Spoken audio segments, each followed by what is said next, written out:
Welcome to the Atlaran Adventuring Company. This is the world of Atlaran. We've entered the early stages of an industrial age that has begun taming the wilderness across the world. And while progress brings solutions, it also brings new and more complex problems, and tends to pick at old wounds left unhealed. The first trains have begun to run in the north along with airships, but the long-ignored issues of stolen land, pollution, and deforestation have begun to fester, to name only a few. But our focus and our second story is on one small group of new allies and their own struggles and battles against a changing, dangerous world. Our particular window in time falls 500 years after the calamity and the great shattering of Harris. With any luck, this story will resonate across time like the last. Christmas Fortunemaer, a dodgy charlatan formerly of the Jade Street Crows gang, but he doesn't remember that part of his life. With a 5-year memory gap and having only recently rediscovered friends he'd forgotten, Christmas is suddenly on a dangerous path left by his former self. Thankfully, he's a master of charm, theatrics, and disguise, and when those don't work, he has found family that, whether he remembers them or not, will fight to the last beside him.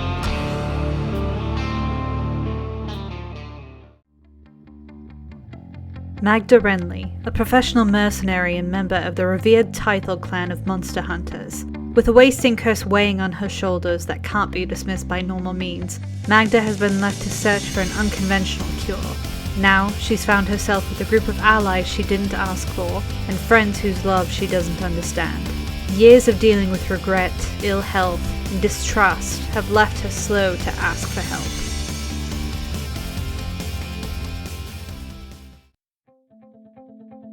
Noah Borago, a cheery alchemist from Reese's Ridge and son of a well-known engineer and apothecarist. Noah's upbringing was colorful, to say the least, leading to his expertise in potions and mechanical contraptions. He's out in the world to find new ideas and support the family business. But now, he's stumbled into a pile of issues that most rich kids from the suburbs just don't deal with. But in his own words, usually with a gun and a grin leveled at the current problem, "Don't you worry there, guy, everything's gonna be hunky-dory."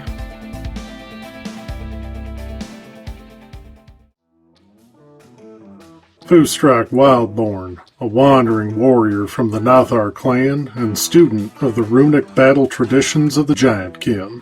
Raised by folk who believed in the survival of the fittest, but refused to adapt to the modern world, Foostrak left the clan to seek outside knowledge to hopefully bring home one day. He is set on helping his people survive, even if they are stuck in their old ways and don't realize how badly they need his insight.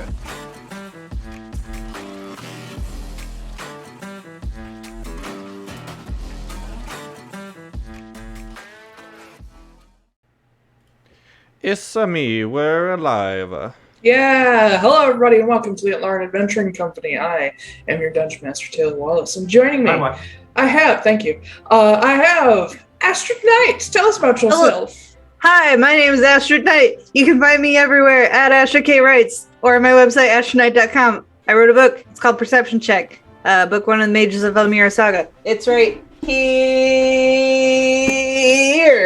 and there and everywhere. You can order it now wherever your fine books are sold. That's it. Okay, cool. Blake. Hi, my name is Blake R. Wolfe. You can find me at blakerwolfe.com. There's an E on the end of Wolf. And I've written 12 fantasy books. I'm not going to hold them up. Here's one of them. Oh my god, one just came out yesterday. 2 days ago, sorry, whatever. There's a bunch of them. They're gay and D&D. Go buy them, please. Thank you, bye. Perfect, thank you. We've got Zack Gale. Hi, I have a book coming out in October. It's called Some Empty Houses Might Really Be Haunted. I'm revealing the book cover tomorrow. And you can find me basically everywhere at Zachary G. Author. Ben, did you give on your Twitter and my handle? website. Oh, I'm sorry, Blake R. Wolfe on Twitter or website or whatever. You can just do. I don't care. Just search me. BLAKE. I have like 3 pages of Google results, so. Wow. We have our long-suffering stream master, Zachary. It's me, that's my Twitter. I have bad news. We didn't save Lorcan, so I guess we're all homophobic. We're all And I want to apologize real quick. I don't have a bit, so this is all I'll say. I want to apologize for the last 2 streams. We haven't had the level 11 character stats up yet. So if you've been wondering where those are, I finally sorted out my issues with Cyberlink Power Director, and I have those made, and those will appear during the stream today. Taiylor, how about you? How about yourself? Hello, everybody. My name is Taiylor Wallace. As I said, your Dungeon Master, and editor at one point or another for our illustrious authors. You can find me at Taiylor Wallace, Taiy. LORWALLACE. Make sure you misspell Taylor or you will never find me. All of our links are in our link tree on screen or in the descriptions wherever you're watching. If you are listening, that link is linktr.ee/Atlaran Adventuring Co. And if you like our stream and want to support us, you can check out the Redbubble link and keep an eye out for our upcoming book based on the opening of the Sleeper campaign, our first campaign, set in the in-world year 200, leading up to the founding of the Obsidian Collective. It follows some characters that actually never made it to stream, so some stuff that even watchers don't know. Spoilers. Yeah.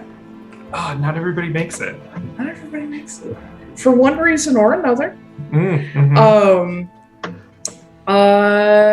Yeah. Mostly the reason being that Ben chose to play a wild magic sorcerer. Yes. But we are nearing the end of writing and should have pre-order and release announcements before long. Yeah, that's the intro. All right, let's fucking do this. So last time, y'all were in fucking Feywild. We're having a great old time. Feywild. But yes, last game, episode 41, One Less Fire. You guys started out, split up, doing your own thing. Sala and Chris recovering from a very traumatic incident. But along the way, Magda had a dream from Lorcan, asking where she went, why he couldn't see her anymore, nor could Sav. Gwyn and Magda had a little talk about Magda's very dangerous tendencies to put other people in danger, but you know. Let's see, what else? Noah got a letter from Vesper that told you some more time had passed in Atlaran than the Feywild, and told you that the Obsidian Collective had gathered up, brought in Leon and Marceline, and Leon had been stripped of his, or you found out later that he was stripped of his abilities. Let's see, Christmas did some legend loring on Roan Mornile and the Ace of Spades. You guys got a second to identify the effigy of concealment, the creepy little doll you got, which is protecting you from divination and scrying. Christmas got some fun little memories back, specifically one that might lead you to Petrada, Lorcan's mother. Noah finished his lantern. And then eventually Flameheart came to you guys and reported that indeed Leon had been stripped of his bearership, and Flameheart was on a leave of absence from the Obsidian Collective to recover from the ordeal. And you guys talked him into going rogue and staying with you. So, among other details from last session, we are opening on Day 3 in the Feywild. You don't know what day it is in Atlaran. You guys have 7 days of downtime ahead of you. Because in 7 days, Morrigan is reascending to her full godhood. So still sad day, or is this the next day? Every day is sad day in Atlaran. That's actually I mean, This pretty much. would be. that's very true.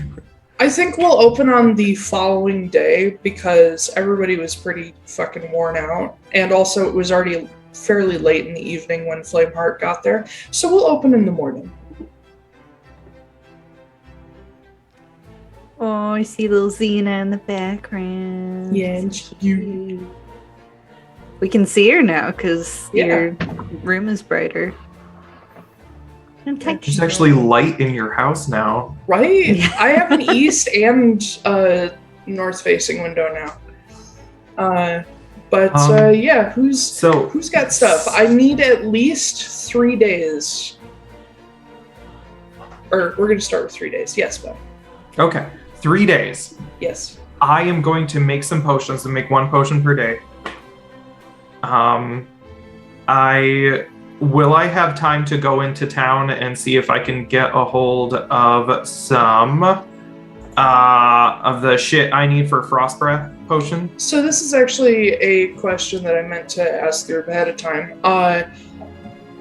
Koop has plans to go back to Amodathelion on the 2nd day. Okay, cool. Does everybody else want to go with him? I did Yes. offer to buy more incense if Christmas needs it. That's not the question I asked.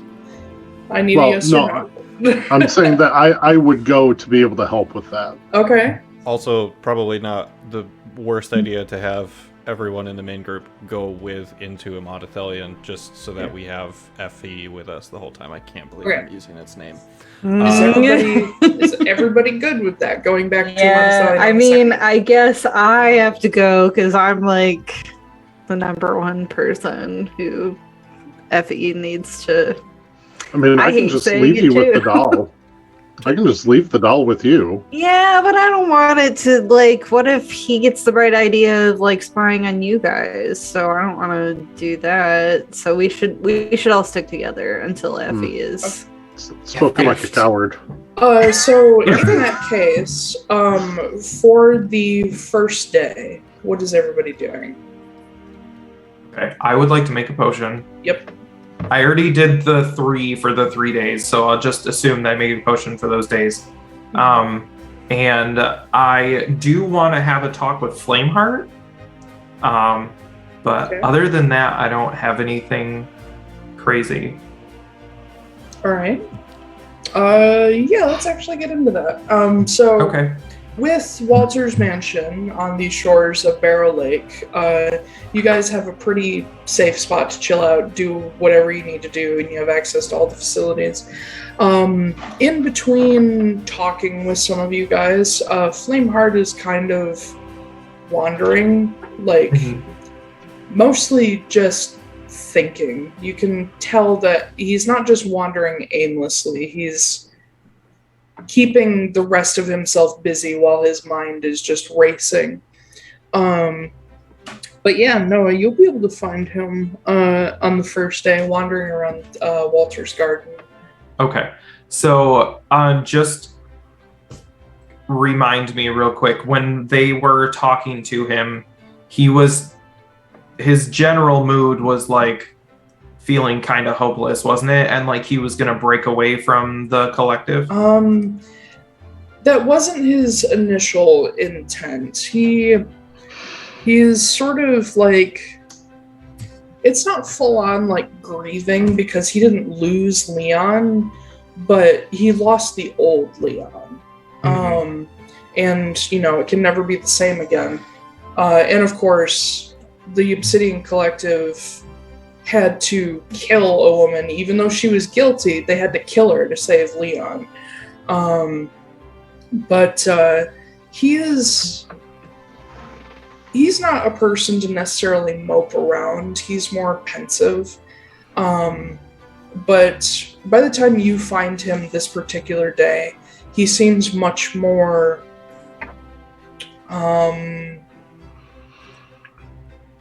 not angry, but like he's starting to get into the like determination as he realizes he has options. Okay. So he's just very deep in thought when we find him. Okay.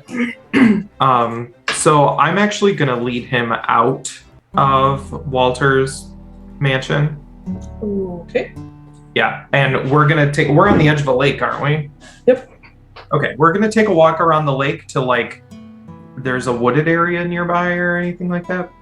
I mean, it's the Feywild. There's woods everywhere. Okay, cool. I'm just gonna tell him to come with me because I have, there's something I wanted to show you. Maybe something a bit more practical than what you're used to. Okay. Or maybe not more practical than you're used to, you know what I mean? Yeah. Okay. Yeah, he has no problem following you. So, I guess I'll just talk to him, I guess. I don't know. So, it kind of sounds like you're feeling sort of bad about things that have been happening. And, there's, I don't know, you kind of sound like you're blaming yourself a little bit. I don't know if it's particularly your fault, but, walk me through what you're feeling, guy. Is this what you do?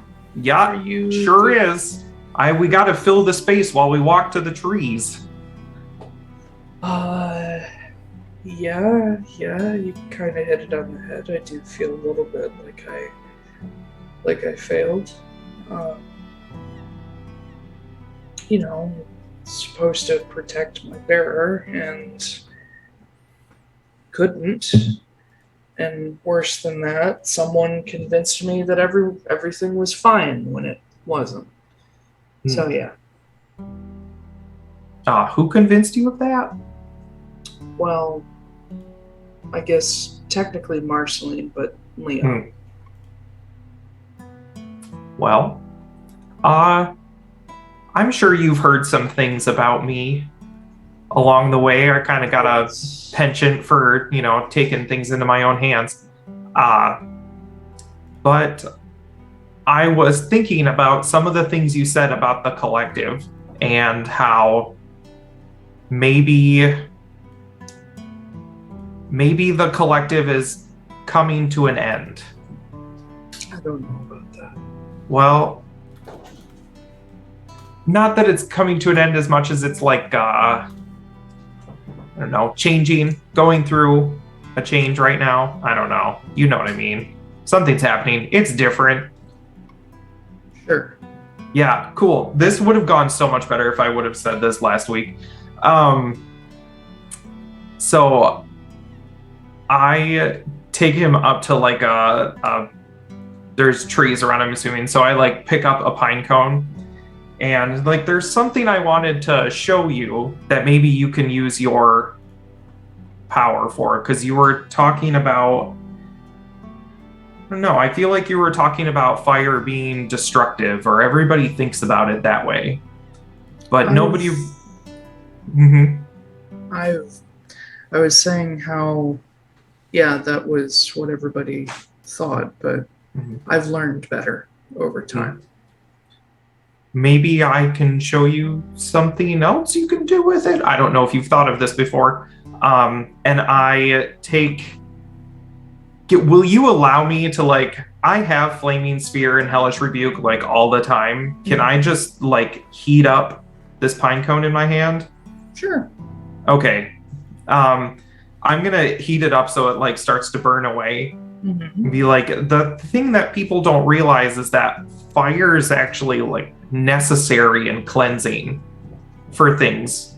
Sometimes things like the collective or even the forest get too overgrown and they start to choke themselves.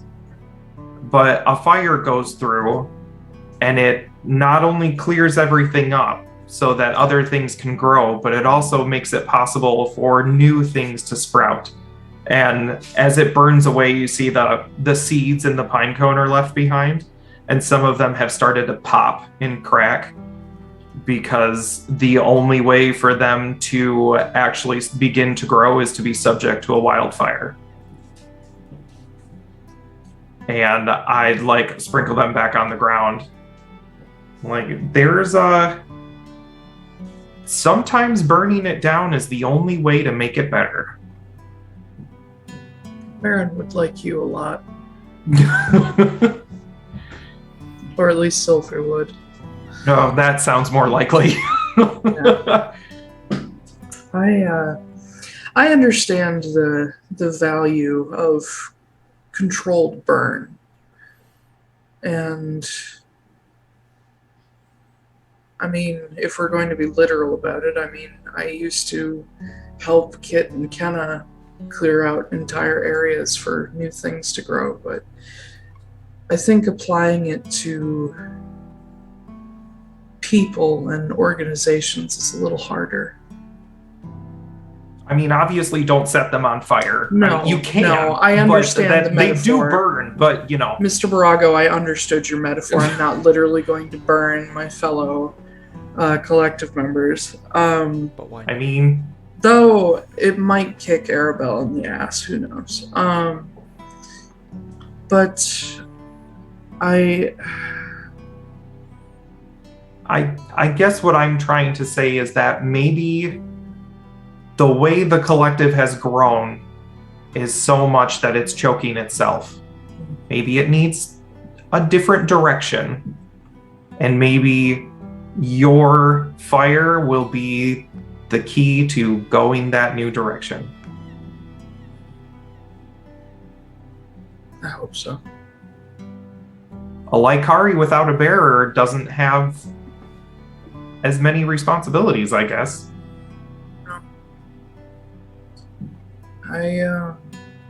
There's not many of us who have gone very long without a bearer. I think Vesper is probably the one who went the longest. But... or was it Squall? I can't remember. I think Magda and Christmas made a good point, is that if you're going to live forever, this can't be the only thing you ever do. I agree. And I don't know about, what's her name? The mean one. Kenna. Yeah, I don't know about her, but she, I feel like she's found her calling, which is just like, being at the center of everything forever. Yeah. Yep. But that doesn't mean that, you have to do that or anything.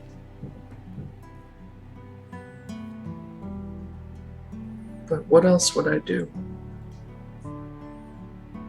Start the fire. That will make way for the new world. What about after that? After all, it's eternity. I don't know. At least Things will I think change. It's eternity. I don't know if it actually is. Things will change. Go find something new to do.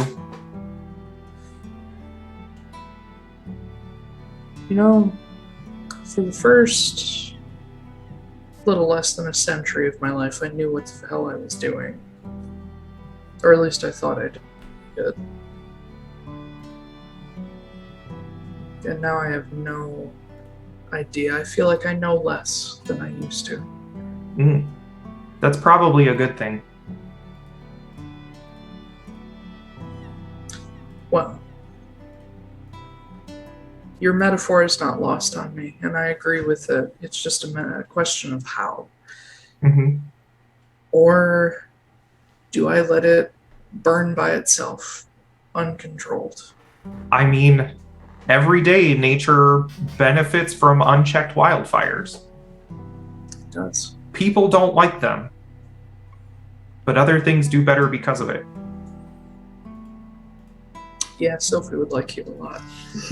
I just want to take a moment. It's... Never mind. Go ahead. Huh? Oh, I say the only thing I wanted to add is it's kind of one of those things where, like, people aren't the only thing on this planet. And so sometimes you have to benefit things that aren't people.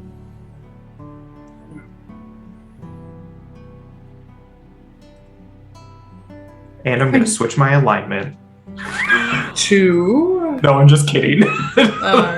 Go chaotic evil, just like... benefit the trees! Yeah, exactly. No, I end up an eco-terrorist in every single campaign. Yeah. It's a little shorter, a little fatter, a little hairier. Yep. Anyway, yeah, Flameheart nods and says, well, I appreciate the vote of confidence.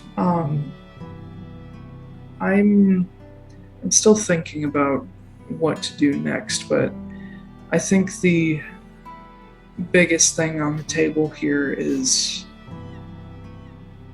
letting myself work separately from the collective for a little while. Your friend, Mr. Fortunemaer, is, he's got the right idea. And I would also be interested to see what are we calling you all? The Nobodies are up to? Sure. I don't know what we're called. Well, that's what everyone else seems to call you. Oh, okay. Which, honestly, I can't believe they do at this point. Really, that doesn't make any sense for me because, like, everybody knows me, but, you know, or knows my name anyway. That is true. Mm-hmm. I'm pretty famous, you guys. All right, well, yeah, we'll wrap that little conversation unless there's anything else you want to say. No, that was all I wanted to add. Okay. I want to just take a I moment like that. to This is a good appreciate metaphor. that somehow Noah is both that character that will talk your fucking ears off, but also is that character that just like perfectly encapsulates the idea of like the people that have the least amount to say are the people that you want to pay attention to when they're talking the most. And it's not that Noah doesn't ever say anything. In fact, he talks constantly. However, when it's not nonsense, it is like so deep. Little gems, and yeah. so on the nose that it's just like, if Noah is being serious, everyone listen the fuck up. Mm-hmm. I love that. Oh, Ben is very good at metaphors. Who's Ben? I just know a lot about like plants and ecology. And I know stuff. you so do. like this is what I do, you guys. The Alchemist Artificer is your perfect class. It really plays into things I actually know, which is nice. Yeah. Okay. What else for the first day, y'all? I will probably try and do that research that I messaged you about. Make me an investigation check. I'm not terrible at these at all. Oh. 16. Okay. So, going into Walter's library, which at this point you understand is a collection of Walter's knowledge. There is a lot of stuff from the Guild of the Gate and his days as a chaser. Though I guess he technically still is one. But as you go searching through, the library shifts and changes based on what is at the forefront of Walter's mind, and sort of what would be useful to him to revisit.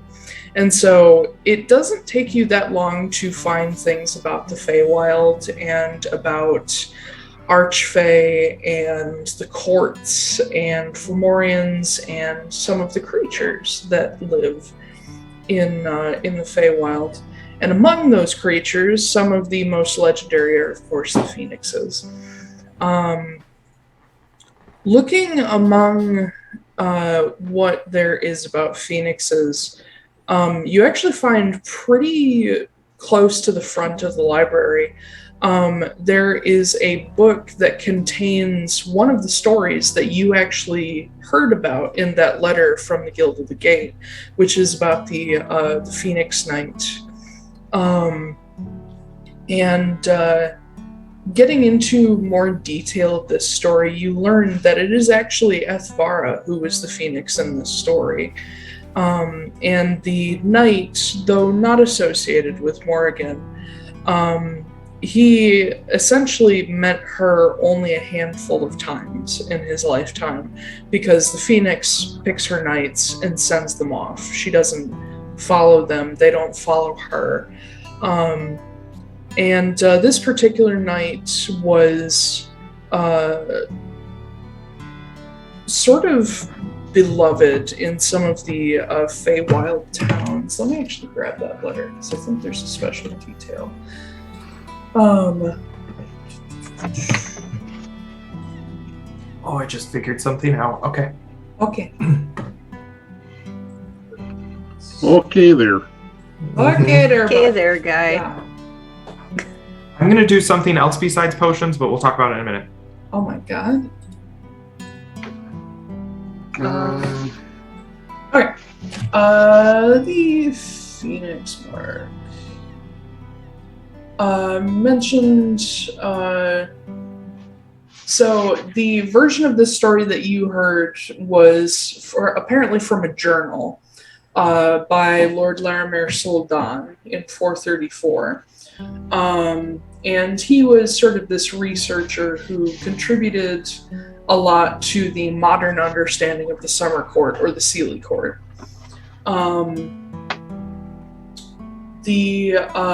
Basically what he spoke of is that Oberon had a champion who carried a shield depicting a phoenix and also had a mark upon his chest.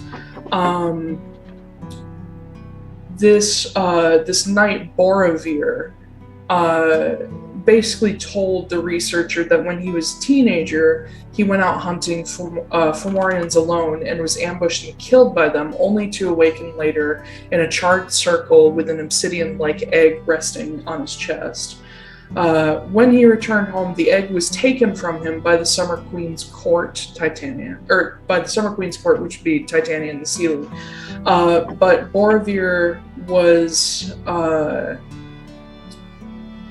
Boravir went on to work with Ents and so on. Wait, am I mixing something up?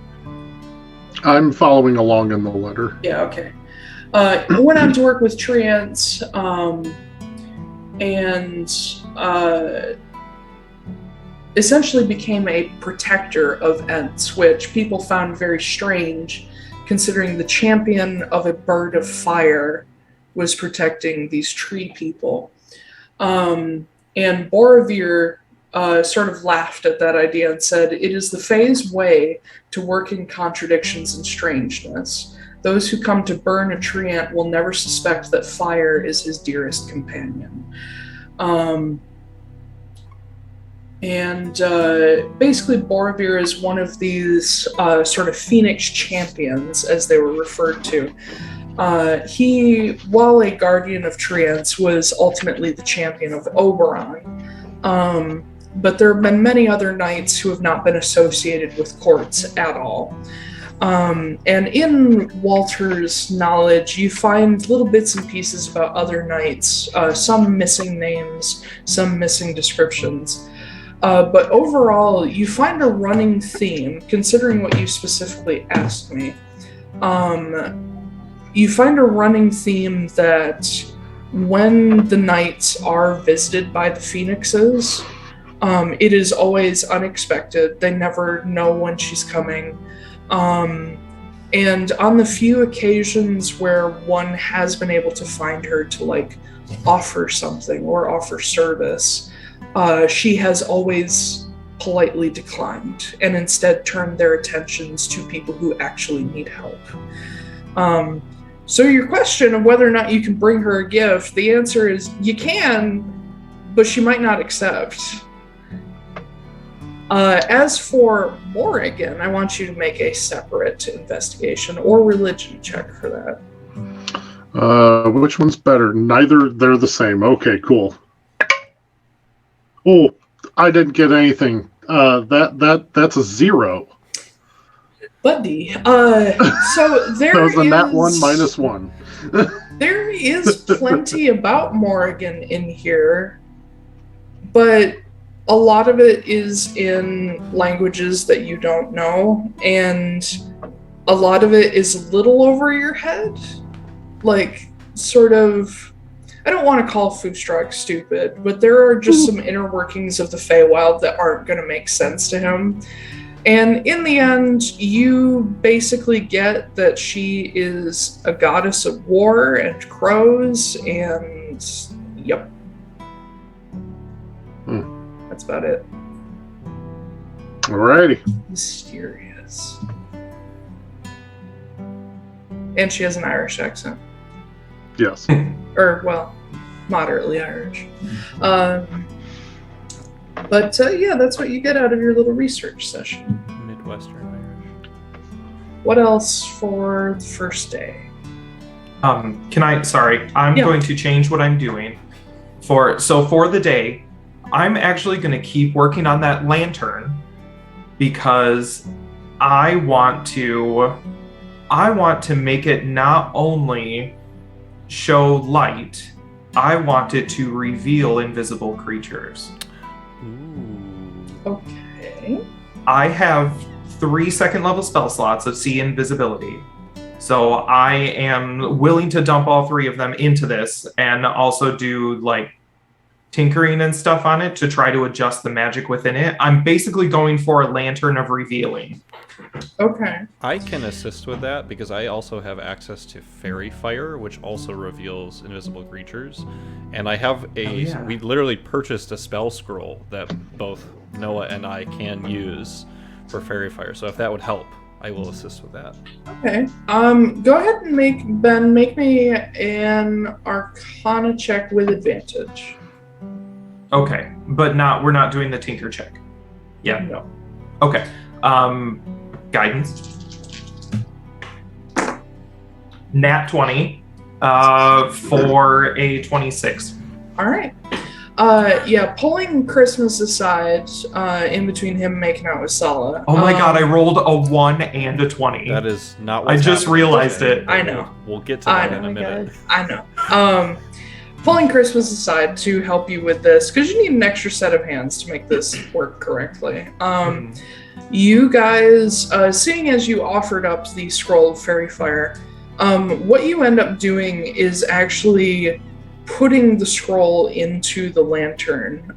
You open it back up, and using up, I would say, Ben, use up 2 of your see invisibility, and then Christmas, drop 1 of your Fairy Fire spell slots. Using those up, you are able to essentially imbue the scroll itself with the sort of workings of what's already there, of this like ever glowing lantern. And by the time you're finished after a couple hours, the actual like bottle that this all of these ingredients is in is no longer like crystallized and like full of residuum. Instead, what has happened is the crystals and the scroll have all sort of evaporated, and you've sealed them, so there's this twirling greenish and gold mist that's just constantly glittering inside this bottle. And you put that back into your lantern so that it can be shuttered and everything, and you now have a lantern of revealing. Oh my god, it was that easy? I didn't even have to tinker it? You rolled a natural 20! Oh, that's true. I'm not going to make you tinker extra with it. You already built the lantern. Yay! I'm going to kind of hold it up to Christmas and be like, this is cool. Like, you want to see if it works? Yeah. If you want to go invisible. I'll turn invisible. So, the way this is going to work is that I'm actually going to give this lantern charges. Okay. Well, it says it does burn for 6 hours on 1 pint of oil. Oh, is this a pre-existing item? Yes. And then sheds a bright light of 30-foot radius, dim light for 30 feet. Invisible creatures or objects are visible as long as they are in the lantern's bright light. So as long as they're within 30 feet, I can see them. Okay. Yeah, just use that. Okay. It is equipped. Except your lantern doesn't work on oil. So I'm going to say this lantern has to recharge after 6 hours of burning. Okay. So that's the only change we'll make to it. Okay. I doubt we're going to be using it for 6 hours at a time, but no. I will keep that in mind. Yeah, I will let Christmas go invisible and shutter the windows and then throw open the hood on the lantern. The entire room is bathed in this greenish light with like swirls of gold going through it, almost like the dappling effect of water. And you see that as it casts over Christmas. What if it like threw out a ring, a 30-foot ring around me that looks like fairy fire? Like kind of that firefly looking thing? Okay, I like that. Yeah, we can do that. Okay. Yeah, just so many ideas. You still get the kind of dappling effect across the walls from the cast light, but yeah, you see these little firefly-like motes appear, and then as you sort of cast in the direction that you think Christmas is in, you watch as these motes come in and start clinging to him, revealing the outline of his form. Christmas is just standing there like this. I'm gonna be like, you hold on there just a second, and I like go back to the door. I'm like, everybody come in here, look what I did. Okay. Noah's voice echoes across the whole mansion. And Walter like comes quickly walking because he's like, oh god, what has he done? Walter steps in. Sala and Gwyn are close behind. I've shuttered the hood now, so they can't see him, and then I'll just wait till everybody's here. Okay. I walk in, I'm like, oh god, what do we have to do now? Do we have to fight like some sort of carnivorous I shut the door so it's pitch black in Okay. here. Oh god. I'm like, so you guys know who's in here, right? But there's other people in here too, and I throw open the hood so you can, and they all onto Christmas. They technically cling to everybody. Oh, and like you see that? You see that over there? That intruder in the corner? There's somebody here. I mean, we've got a pretty instinctual bunch here, so I wouldn't go calling me an intruder. I don't want to get intruder alert. Like Gwyn throws a pillow. I summon the lady's favor. Yeah, Gwyn like grabs a pillow off the couch and chucks it, and it bounces harmlessly off Christmas. I'll drop invisibility. Yeah. Sala actually walks up next to you, Noah. She's like, "That's amazing. How did you do that?" Just a little bit of this and a little bit of that. Just you doing the stuff and the things. Do you think you could recreate that? Like another one? Yeah. I mean, yeah. I'll pay for it. Okay. Sure. I don't know how much that cost. Let me. How much are these worth? They don't have a cost because they're a wondrous item. Yeah, that's true. Sane magic items.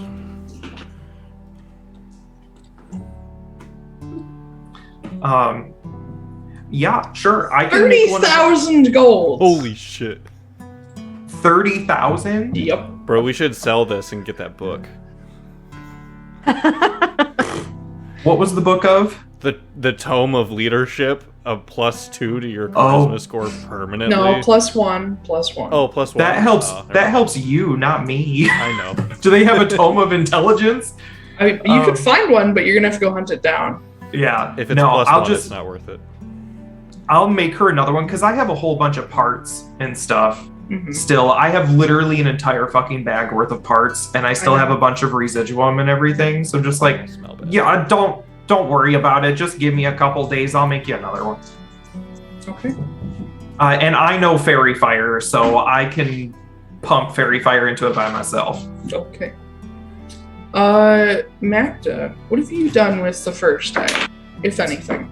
Oh, that was another nat 20. Stop doing that. I did want to, just because we talked about this outside a game, but so I know, so it's like canon and everything. I'm gonna find Christmas and I'm gonna be like, hey, you still got incense and shit, yeah? Yep. Cool. Can you run one of those things you did for Leon on Hear Some? I will add it to the list. Great.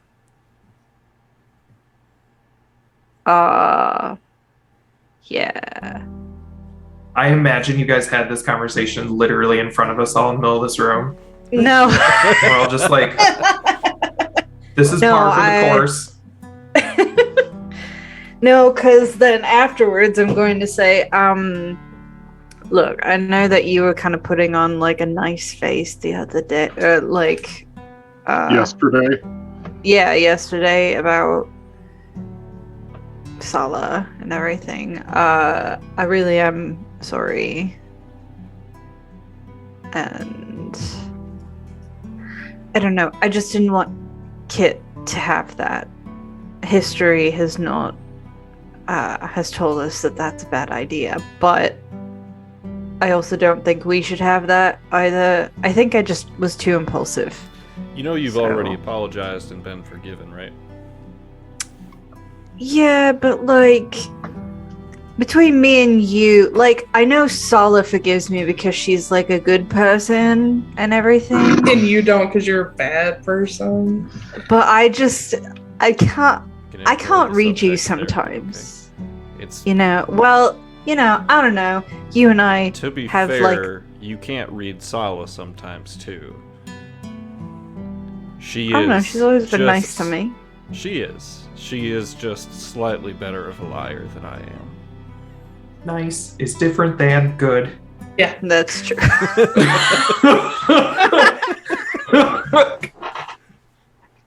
Fair enough. I'm just saying. Yep. We are kind of at the point where we're just like, we can do shit and we get mad, but it's like, oh, it's like family. It's gross. Ew. It was an accident. Ew. Stop feeling bad for yourself. Do something instead. I love that. Okay. Did you mean that about after all this is done, you and Sala joining us in Namnoblin? Maybe not in Amnoblin. We have our own place that we have sort of set aside.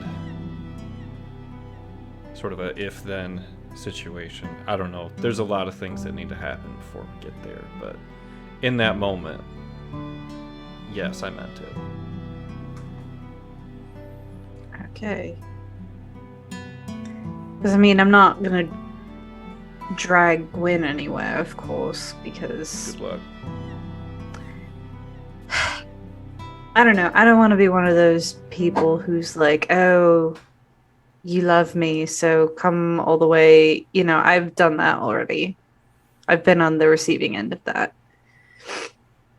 So I don't really want to pull her away from people that she loves. Just, you know, if it's her choice, whatever. She can do whatever she wants, but I don't want to make her. But then, you know, if Sala... Magda. Stop overthinking things. It's difficult. Yeah, I know. We have a job to do right now.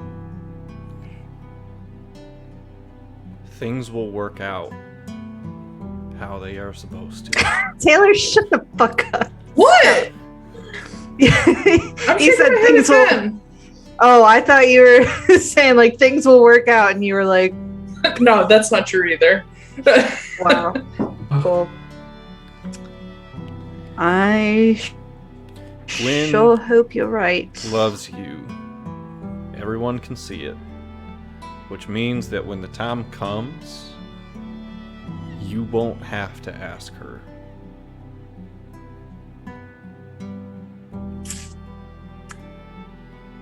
Did everybody else know before? I mean, she told me.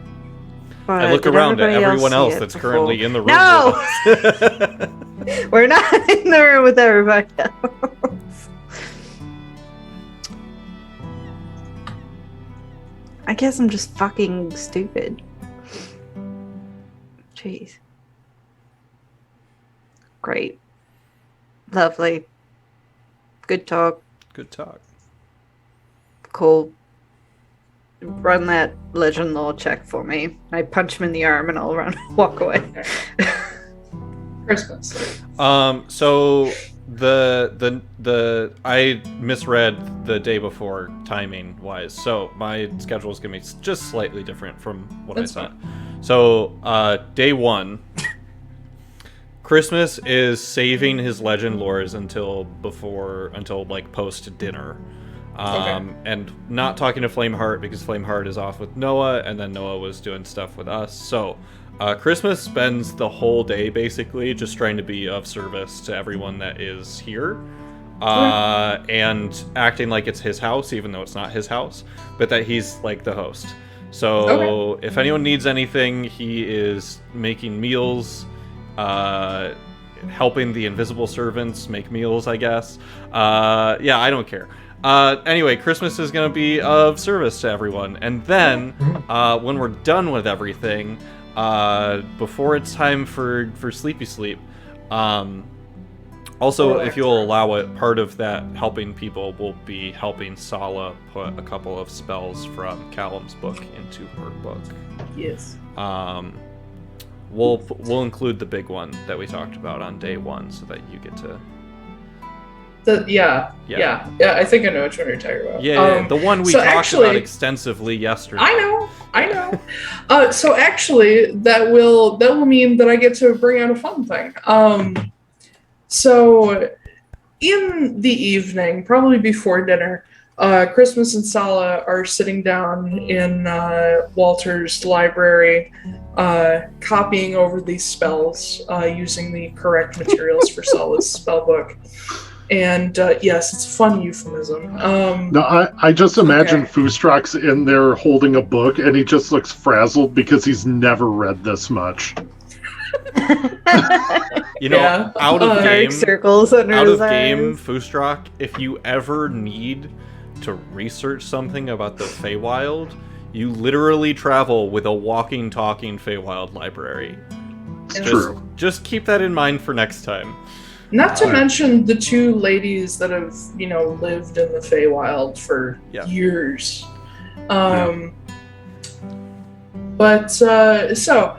Christmas and Sala are copying over some spells. And one of the first ones that you copy over is one that it's kind of cute. Sala is super excited about.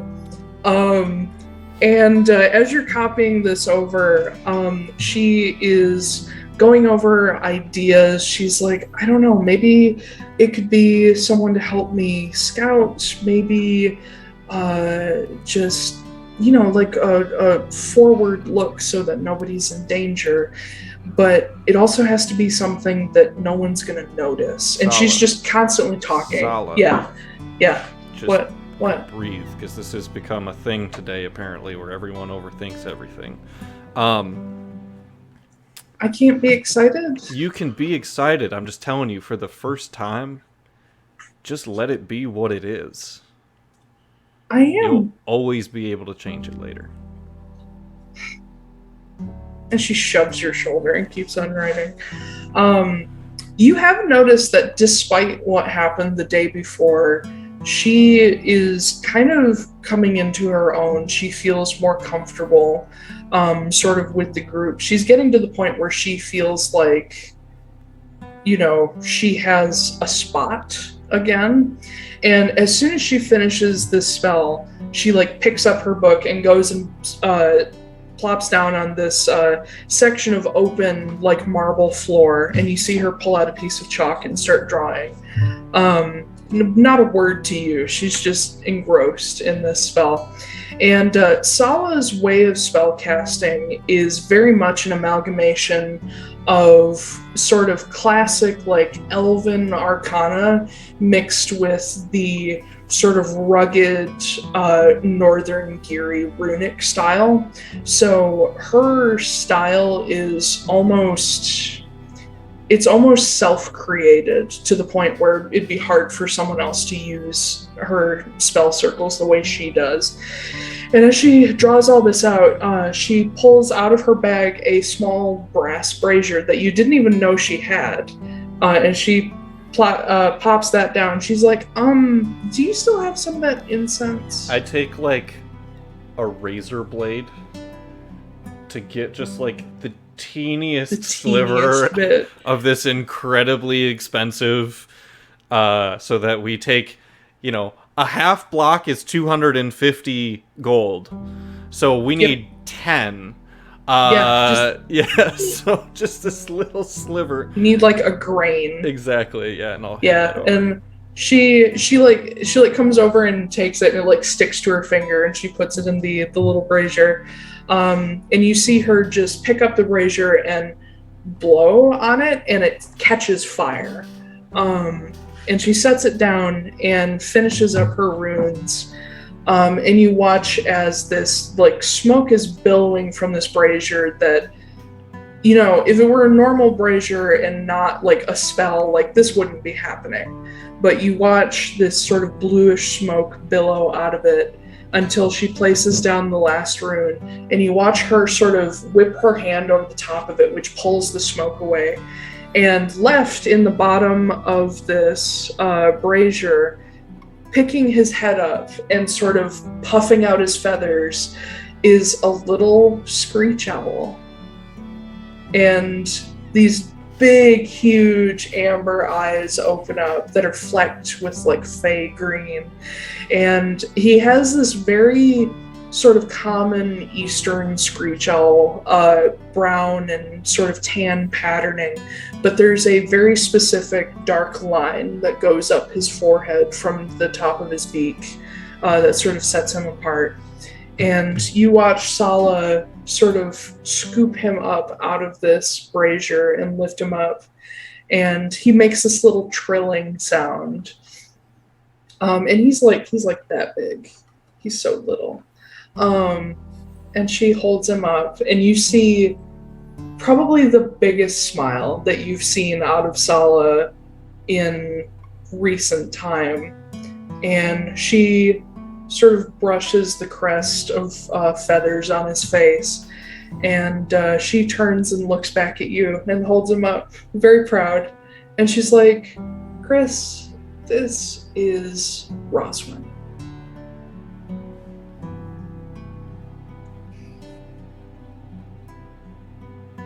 Yeah. I'm sorry, say that name again? Roswin. Okay, I thought you said something else for a second. No, it is a Welsh name meaning rose. Okay. I thought it was. So my dog with an R. Yeah. I thought you said Roswell for a second, and I was ooh. No, Roswin. Well, should I leave you two alone? Do you need a minute alone together, or? No. I don't think I've ever even seen you smile at me like that. Listen, a lot has been happening lately. He's just... Look at him. Yeah, I'll like go over and like pet him a little bit. Yeah, and he does that little that owls do, and he closes his big old eyes, and she stands up with him, and she just plops him right down on your shoulder. You know, there is a finite list of people that I would really truly lay down my life for. I'm going to let you know right now that this little guy did just jump to the front of that line. I assume so. Same for me. Yeah. Now, he's probably going to be there often because I'm going to be out of sight. Okay. Yeah. And she takes you by the shoulders and like turns you around and shoves you away. And if you look back at her, you'll see her blink and her eyes sort of glow white. And you watch beside you as Roswin's eyes turn the same shade of amber as Sala's eyes as he starts glancing around. And you hear Sala behind you go, oh boy, this is a new experience. Hey, you want me to make it even weirder? Yeah? Go for it. Invisible. You turn the owl invisible? Yep. Okay. Yeah, she's like, okay, that's weirder. That's weird. Okay, and she blinks and like comes back to herself, and she puts her arm out, and you feel a flutter off your shoulder as the invisible owl flies to her arm. And she's like, it's cool though, because I still know where he is, kinda. It's also a lot easier than me just turning you into an owl, because I can do that, but this is significantly no, easier. I'd rather keep my mental faculties. That's fair. But yeah, he'll be really useful. I can keep an eye on you guys from a distance, and he'll help me call my shots. And after a bit, Roswin reappears, and she snaps her fingers, and he once again disappears. Yay, and we have a familiar man. She just starts snapping them all over the place, having all kinds of fun. So the rest of you will figure out by dinner that Sala has a new toy. Because a tiny screech owl keeps appearing and disappearing all over the place. But after dinner, Mr. Fortunemaer. Yep, so it's before bedtime, so I am going to expedite my legend lore process here a little bit, and we are going to do Salve. Yeah! Oh, so ready! Alright, so... Yay, okay. Salve, the Blighted Star. Let me read you a thing before I launch into his actual story, because you will get this as part of legend lore. There is a set of stories similar to an Edda called the Frostroker, which is essentially the epic of the Age of Frost. And some parts of the Frostroker are actually prophetic. Passages that were written by Geary oracles who believed certain things would come to pass. And one of them, lesser known, but very important and delivered to you as part of legend lore, is an excerpt entitled Sultan Sovereign. Let's see. I think you've sent this to us before. I have, but I'm going to reread it on stream. That's terrifying. A foolish child cried into the void and opened the way to he who cannot be weathered by mortal kind. Even guised in nymphish beauty and elvish grace, the rotting star emerged to stalk every green and breathing thing. He walks slowly, ever so patiently, and leaves naught but dust and bone in his wake. The cruel warlord cannot match his toll, instead fended off by shields and wit. The ghostly plague cannot inflict such prolonged suffering, kept at bay by herbs and medicine. The former boreal king can only dream of his year-round reach, relegated to a single season that will always end. All are but babes playing at domination in the shadow of famine, he who threatens all. Be it an empty larder or a lack of faith, men and gods can both starve to death. The quietest, most prolific killer of the Age of Frost, ardent bane of the merciful reaper, he returns to fill the void left by his detested king. Sultan Sovereign seeks Tierna, per famine, names as numerous as the stars he rots out of the sky. In the forestallment of winter, in the slumber of brass, in the confinement of the wraith, the patient horseman awakes, and the austral crown will be his. Yeah. So, Sultan Savan, also known as Sav, the Blighted Star, is the famine horseman of the dissolution, third lord under Ilarka, the Endless Frost. Like the other horsemen of the dissolution, Sav is not from the world of Atlaran, nor even any realm nearby the prime material.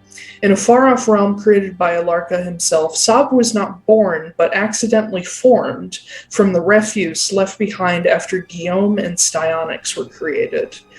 Practically sons of Ilarka, Guillaume and Styonyx were each given a piece of Ilarka's great power.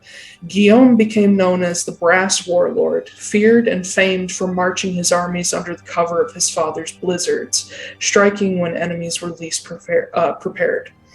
Styonyx went forth close behind with disease and pestilence, the virulent wraith that brought awful suffering in the war-torn trail left by his brother. But Ilarka failed to remember the greatest, quietest killer associated with his power. Not cold, not war, not disease. None of these covered poor planning, bad harvests, ill fortune, and the devastating consequence of all three of the other horsemen, starvation. After all, when the cold kills the crops, war burns through food stores, and disease kills the farmers and their plants, what then kills masses, drives the survivors mad, and leaves a lasting, horrible scar on entire cultures?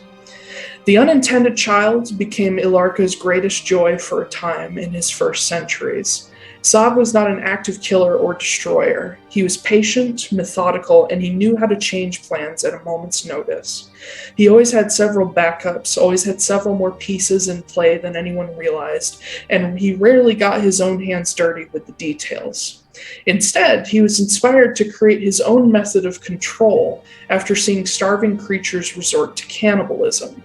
He realized that, after doing so, some creatures could never stop thinking about the thrill of doing something so primal and wrong, whether they actually enjoyed it or not.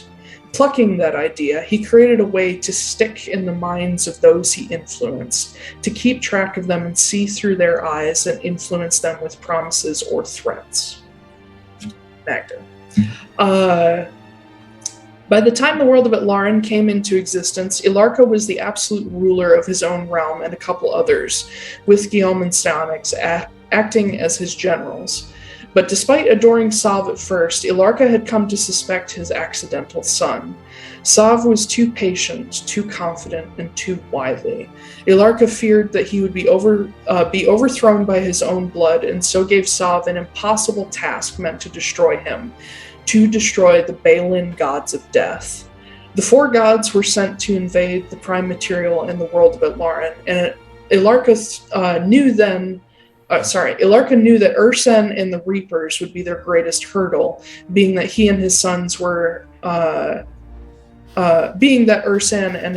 were Ilarka and his sons' exact opposing forces. So Ilarka sent Sav to destroy them alone, while Guillaume and Styonyx had armies and lesser lords at their disposal. Lo and behold, Sav showed up with his own army of insectoid creatures and allies that Ilarka had never seen, including Fomorians.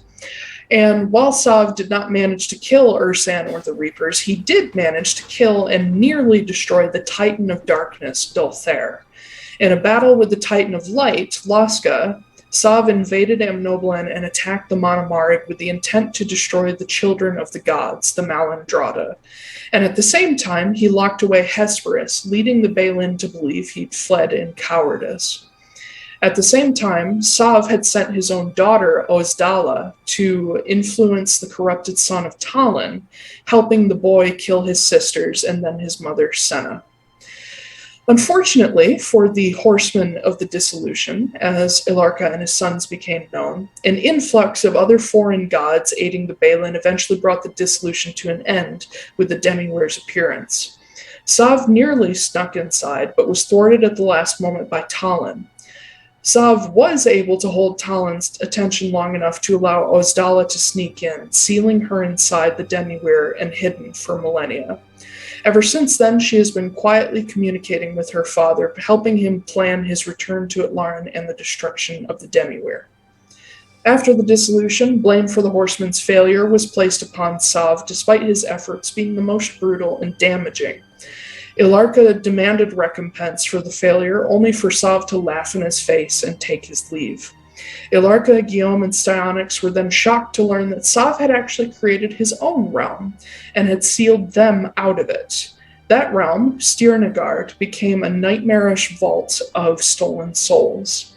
Every person Sav had managed to influence or sway would eventually end up there after death.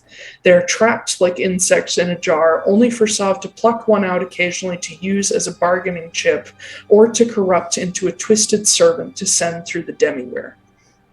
To this day, Sav sends such servants as gifts to his beloved child Ozdala, who then uses them as pawns in her own little games. Her mission remains the same: return Sav to the world of Atlaran, where he may retake the crown Ilarka once held in the 10,000-year-long Age of Frost.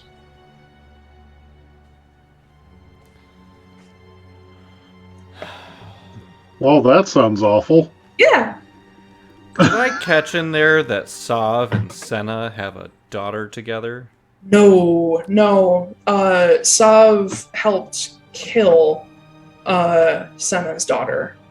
Okay. I thought that... Never mind. Okay. I thought because you brought up Sav's daughter wild. and then said something about killing their own mother, and I was confused. No. To make sure that part's clear, Sav helped Taiylor, who was Senna and Talon's son, who was corrupted, helped him kill his sisters and his mother. Gotcha. Okay. But I think we just found our big plot hook there, in that Sav has a daughter on the material plane. Yep. Who's communicating with him, Yep. bringing him back. Man, What feels is like her that name? could possibly be Serena. Well, that's my thing, is I'm very curious now if I want to... Yeah, I'm being fucking stupid. I'm not gonna Legend Lord Serena next. What's Sav's daughter's name? Ozdala. Yeah, Legend Lore is going to be targeted at Ozdala next. Okay, first, Ash, what were you saying? That was my question. Okay. What was her name? So. You want to Legend Lore Ozdala next? I would like to Legend Lore Ozdala next. Well, it is funny that you asked. Yeah, Serena. That's that. Yep. Serena Octon, also known as Ozdala, the Shepherdess of Scorpions. God damn it. We were in a room with this bitch. These names are so cool, like the Shepherdess of Scorpions, and I love that Sav has like the Vault of Souls. Like, I love that. That's amazing. Yeah, Stjernagard, which I believe Stjerna is a word for star, which goes along with his thing as the Blighted Star. So, yeah. Anyway, Ozdala, the Shepherdess of Scorpions, born into her humanoid form in this timeline is a little weird because we start going into negatives when we get into the Age of Frost. She was born in 900 LF, which stands for Long Frost, meaning 900 years before the end of the Long Frost. So it's BC versus AD. Yeah. Basically, yeah. This explains why she can't touch the Ace of Spades. I'm glad that you got that. Before 900 LF, Sav had two demonic companions, a tiny scorpion and a large moth. Of all things, he adored these two most. They were so loyal and steadfast at his side that he rewarded them with the ability to shift into the forms of people. The moth chose a masculine form, while the scorpion chose a feminine form. And while these forms have changed over time, the brother and sister Reziel and Ozdala have remained Sav's greatest servants and dearest children.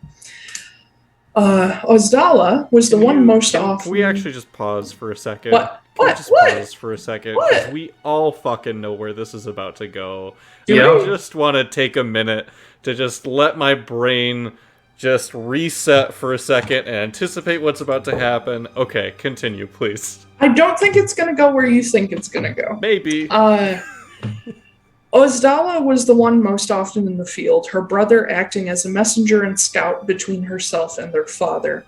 She was the one at Baelor's side when he struck down Morrigan in the climax of a heated battle. She was there to sow discord and doubt among mortals shortly before the dissolution, to help weaken the Baelin. She was the one to help Sav kidnap Hesperus and lock him away, making him look like a coward who ran from the fight. But most of all, she was the one to help Taiylor, the corrupt corrupted son of Talon and Senna, to murder his sister Altha. She sent 4 scorpions, her own children, to aid Taiylor, allowing the scorpions to sting Altha on her hands and feet so that she suffered a slow, awful death till Taiylor finished her off and destroyed her entirely. In the course of the dissolution, Ozdala proved she was every bit the daughter of Sav. She was a master of strategy, able to work in the shadows and let others take the fall for her plans. And she wasn't afraid to step in, steal someone else's face, as she was a shapeshifter, and get her hands dirty if all else failed. And thanks to her ability to pin blame on others, she never achieved infamy or dread. No one even knew she took part in the dissolution until well afterward.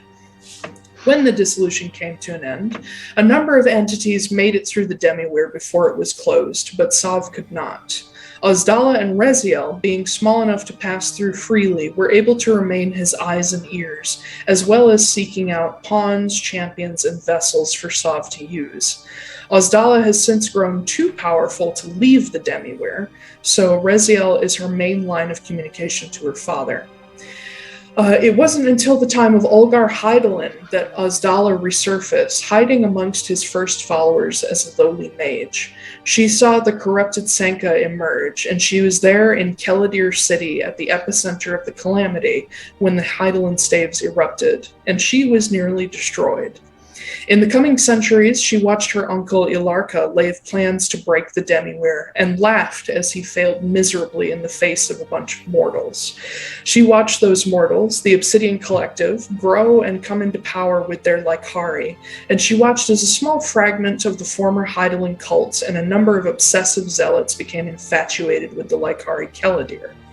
At this time, all this time, she reported every detail to Sav and helped arrange his own plans to do what Ilarka could not. Seeing opportunity among the emerging Friends of the Eternal, Sav gave Ozdala a bargaining token to get her into the cult in 492 with plenty of favor, the Overwatch rifle. While she'd been influencing the cult for years at this point, she was suddenly made an important but not leading member. Using her influence and natural talent for swaying people, she got into the minds in favor of the cult's leaders and used that to eventually convince a very scared young woman to sacrifice her fiancé's free will for his own safety. That sacrifice was Leon Veneer, bearer of Flameheart until Diath 6 of 502. While Leon was under their control, Ozdala used him to spy on the Obsidian Collective, stockpile weapons, use Veneer arms materials and connections, and to control his puppeteer, Marceline Nyland. Marceline, in turn, was forced to covertly aid Ozdala in encouraging violence between the Glacier Watch and Blue Shore Tribe in Frosthold, encouraging the Glacier Watch to fracture and to help organize the theft and transport of Veneer and Molinarch explosives and tools from Rime in Amnoblin, to an attempted terror attack on Lodestone Hall. In return, Marceline was promised Leon would be spared and allowed to go free. The poor girl was in too deep to refuse, and Leon was unable to resist her control, not even knowing that it was happening at all.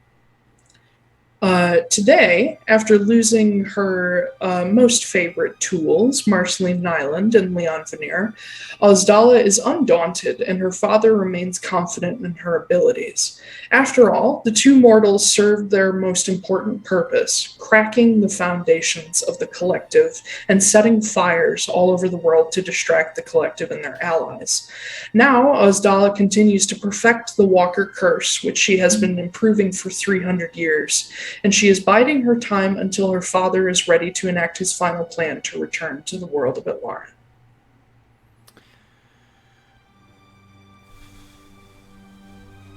Nothing in the Sav legend lore told me anything about Lorcan. Nope. It did bring up Reziel, though. Yeah, and I will, you know what? I will add a thing for you, because actually Ozdala has a little bit more to do with Lorcan. Because I have a question about something after these. Yeah, if you have extra, questions on the side, maybe something I didn't think of, I will take those. But Ozdala is also a somewhat dear friend of Hearsome. And she is the one who connected him with the Fomorians. And she may or may not have helped Sav get a hold of Lorcan, immediately after he was exiled from the Sealy Court. Yeah. Well, might not need the Legend Lord Hearsome anymore. So,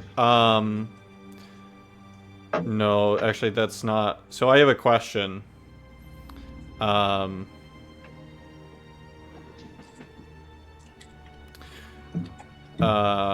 I'll stop looking at the group chat. What... Did anyone ever, or did I ever see in Jasper's journal, because I know there's a couple of times when I flipped through that, anything about the Driftwood Crown? In Jasper's journal? In Jasper's journal, because I know he wrote down a lot No, of because stuff. he didn't know how to write back then. Okay. No, he so didn't. I probably really... have never heard that crown brought up in conversation. Nope. Okay, perfect. So that'll be for... I wouldn't even know to bring it up.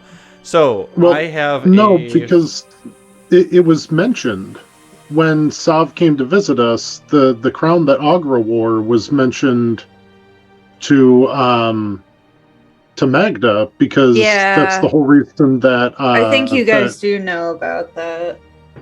Yeah, he manifested it in his hand, if memory serves.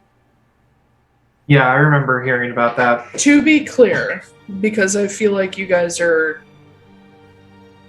Anyway, the Driftwood Crown was created by Sav. It was given to Jasper to give to Agra, and then Sav demanded it back. Okay, so going in a different direction. What do I know about Lorcan's dad? Lorcan's dad? Honestly, not a lot. So Magda actually probably knows the most. Lorcan's dad was I believe a minor archfey. Let me find that letter. Magda, Tom's letter number 2.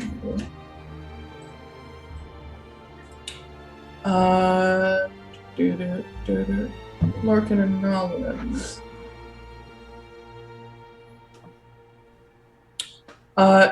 According to this letter, no father is named for sure, but many texts suggest one of Oberon's warriors had pined after Petrata for years. They had a one-night stand, and once he got what he wanted, he left her behind. She never sought the company of men again, and instead found a partner in a female Atlaran named Lucia. So there is no name given, but he was one of Oberon's warriors, which would make him a minor archfey, which is why Lorcan is not a full-on Atlaran, but also not a full-on nymph, which is why he's stuck in his spring form forever. Well, I'll tell you what, folks. 10 gold that Sav's son has some sort of relation to Hearsome or Lorcan in some sense. But that's going to have to wait until we go back, because after helping Sala, I now have 240 gold worth of incense left, which is slightly less than one legend lore. So, we're going shopping tomorrow. Somebody's got to have some incense. Okay, yeah. Yes. And then I go to bed. Day 1, complete. Day 2, you guys are headed for Amadathelion. I tell everyone everything. Holy shit! Yeah. Basically. Oh, that sounds horrible. I knew that bitch couldn't be trusted. Gave it away. I am going to take out one of my Vodra scrolls, and I'm just going to summarize the stuff about Serena to Kenna. Kenna? Okay. Yeah.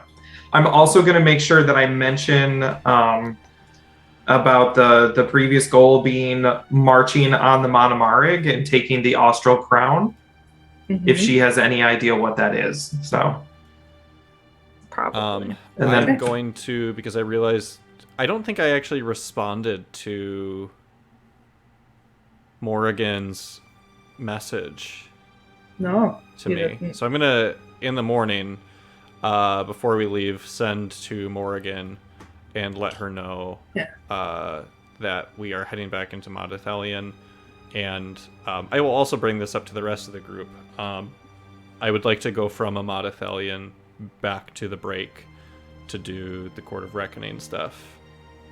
Mostly because I don't want to go from Barrow to the break and back. I want to sort of keep the same path here in case people are The break following is us. literally right outside of Modathelion. It's not that far. Right. So, if people are okay with it, a Modathelion for shopping trip, from a Modathelion to the break, and then back to Barrow. That's fine. Cool. Shopping. Yep. Taiylor, I sent you a message, by the way. The journey back is fairly... I mean, with the time compression, it feels like it takes no time, but you're still exhausted by the time you get there. No problem for Foostrak. Cool. Secrets. Mm. But on the way back, because it's a little bit of a jaunt to get between Barrow and Modathelion. If you guys start out earlier in the morning, you will get there by like mid-afternoon. And Question. yeah, Is Flameheart coming with us? yes, he is.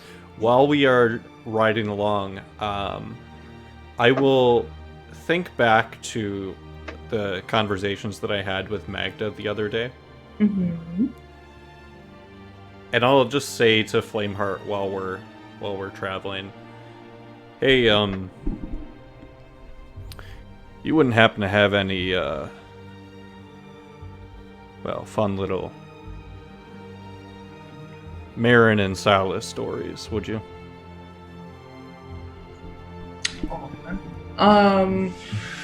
Flameheart, as he's going along, you see him kind of tilt his head back a little, and he goes, I mean, yeah, I knew them for most of their lives. I don't know, what do you want to hear about? Something most of us don't know. Oh, well, there's a lot about Silas that most people don't know.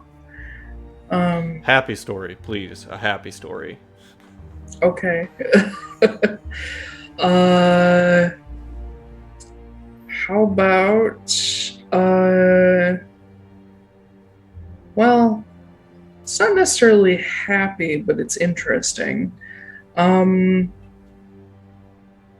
about the time that we had to go save Kit's ass from the 9 Rings of Hell? When did that happen? The same way it happened to Grog. Fucking around with things. Mm.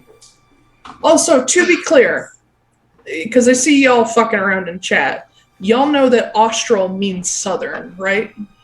Yeah, Australia. Oh, no, I didn't. Yeah, there's Boreal and there's Austral.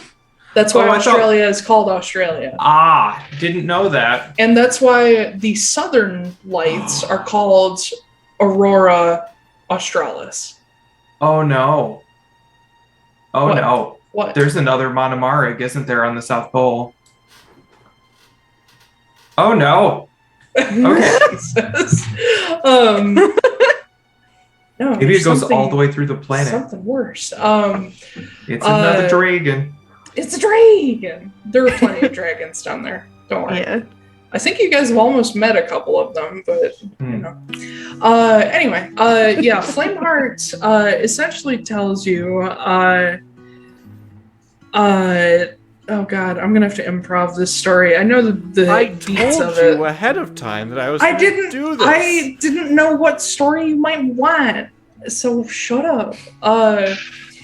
So yeah, Flameheart basically goes into so we were on a vacation, and vacations always go wrong with that family.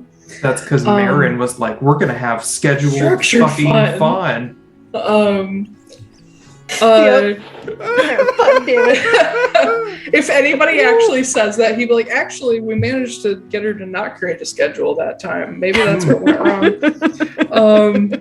So we went to Calicar Harbor with, the Marin and Silas, me, Caladir, Artesia, Ephraim, and Kit and Kenna came along because they needed a break from their tree stuff.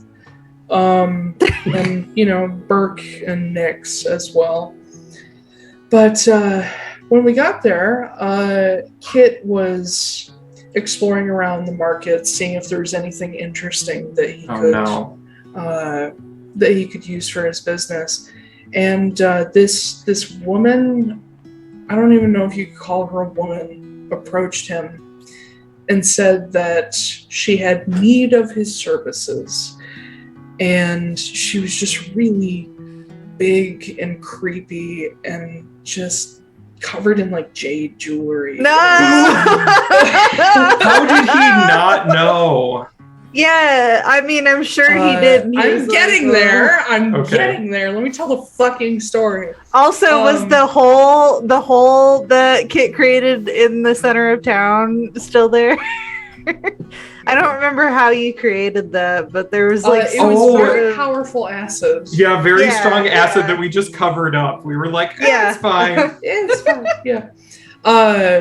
But Kit freaked out when he saw her, but he wasn't really fast enough to get away from her, and suddenly she just ripped open this portal and shoved him in. And we were all freaking out because it's Kit, and she ended up opening another portal for herself, and we somehow figured out where she was going, so it took us a week to get the right materials to actually go there. And when we got there, we eventually hunted Kit down, but the whole time Silas and Marin were definitely the parents of the group. We didn't bring the kids. We did not bring Artesia and Ephraim. Bring them to hell? No. They were like 12. They were like 12. It's educational. Yeah. Artesia definitely wanted to go. Like a fucking magic school bus. Yeah. But essentially, as he tells this story, he sort of focuses in on Marin and Silas because he knew them best. And he also tells a bit about Caladir and tells you guys how the entire time that they were trying to hunt Kit down, Marin was just constantly like, this motherfucker, we should just leave him behind. Like, he always fucks with us, and Silas just being like, no, darling, we can't leave him, and all that. And Flameheart tells you that eventually they reached, in the top layer of the 9 Rings of Hell, they reached this castle that was held by a like fiendish like devil lord, and they had to bargain with him to get Kit back, and the price they ended up paying was entertainment. And so these bearers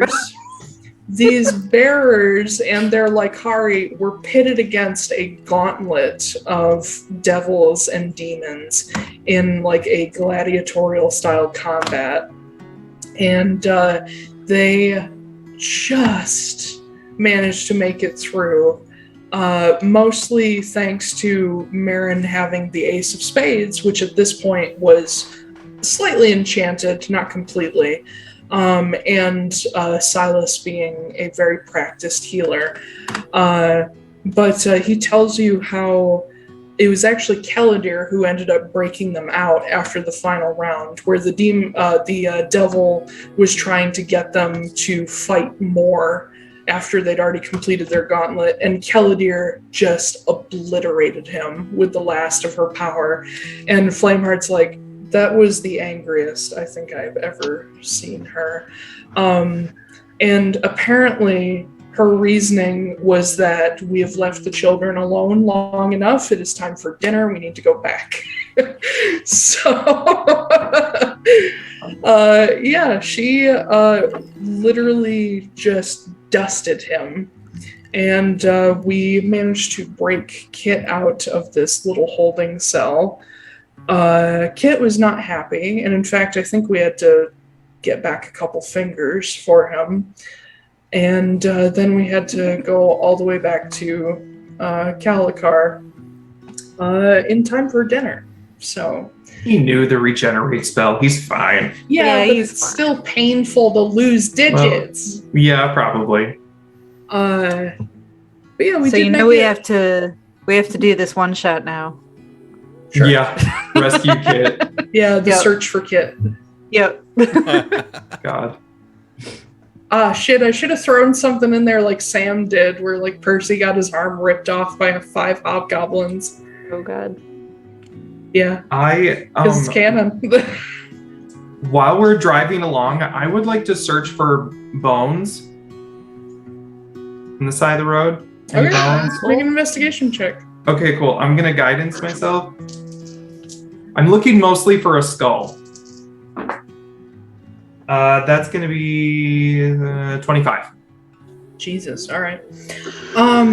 Being, wild, and there being a lot of animals around, the Feywild has an interesting property about it where things rot very fast once they're dead. And it isn't terribly hard to find, like, odd bones around. As for a skull, the one that you do come across would probably be a deer skull. Would be the most likely one to find. No carnivores. Not here. Nah. Every time Boo. that Ben adds to this, it just gets more concerning. Wait, Yeah. you need a carnivore skull? Yeah, I would like one. Don't you have the skull to a bird of prey in your That's bag? not. I I need need a teeth. toothy skull. Oh, I okay, need gotcha. teeth. All right. I'm gonna look at it. I'm gonna be like, not scary enough, and then just keep walking. I beg to fucking differ because skinwalkers Well- wear those things. Yeah, but we don't want to go for a skinwalker vibe. We're going for something else. Okay. But I have something extra to buy in town. All right. But yeah, you guys reach town without too much of an issue. Foostrak goes off to buy some secrets. If you're looking for a skull, Noah, I am looking for a mask. a mask. Yes. Are you going full Percy or something? I'm looking for a half mask, so it sits on the nose down. Uh-huh. And I would like it to be toothy, and I would like the mouth open slightly. Like Okay. an Oni? Like an Oni mask. Hell yeah. yeah. Okay. This is very I was about to say this is very anime. Honestly, on Yeah. a tiefling, Um, that's badass. Right. Mm. I will say, because that's a pretty specific ask, I will give you this, because I'll hold on to your investigation check. You don't find quite what you're looking for, but the tiefling at Sundrake's will tell you that he can order something like that for you. He knows a person who can actually create one for you. Cool. How long is it going to take to get here? Probably 4 days. Wait. 5 days. He will tell you that this artisan he wants to make this mask. He can contact him, but he will arrive in Amodathelion in probably 4 or 5 days. How much can I pay you to have it Vodro to me? To have a Vodro to you? I mean, Vodro is something that big, probably 150. Cool. Here's 150 gold. I will hand it over. And And if it's supposed to be just a mundane mask, I mean, it'll probably cost you like 50 gold for a custom piece. cool. Here's another 50. Cool. You can Okay. decide what that mask is going to look like. Sweet. Yeah. The only other things I need to check are No, I could probably use the spells I have in order to do what I want to do to this mask. I have a wand of magic missile that I just don't use, and I was going to sell it to him. Okay.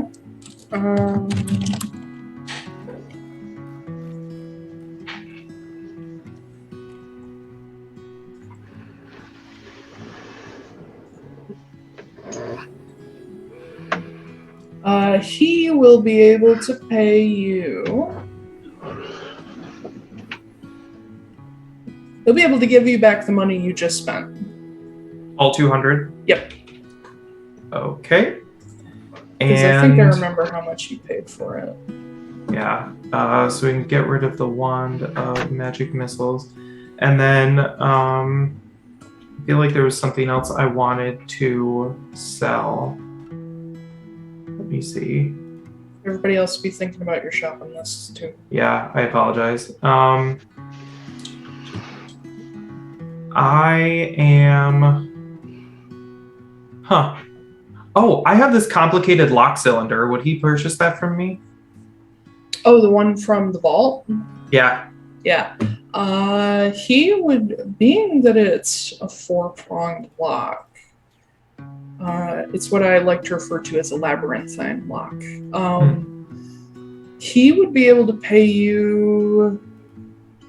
It's technically mundane because it's not in the lock anymore. Be able to pay you 50 gold for that because it's a pretty nifty piece. I'm going to keep it. Okay. That's Install it on enough. your future mansion. Yeah, exactly. Or someplace else I don't want somebody to get into. Yeah, just put it somewhere that Dime can see it and just be like, I got it. Yeah, I think that's it. The only other thing I want to do is while we're down, I would like to ritually cast Identify on this vial of liquid that Ember gave me, because I forgot. Ah, okay. Yeah, I would say that you probably could have done that while you guys were traveling, because... Okay. Yeah. Identify will tell you that this is a small vial of Phoenix Tears. I knew you wanted some. What do you do with them? Phoenix Tears have a few uses. They can be used as a component. They can be used as part of different potions, but they have an inherently healing property about them.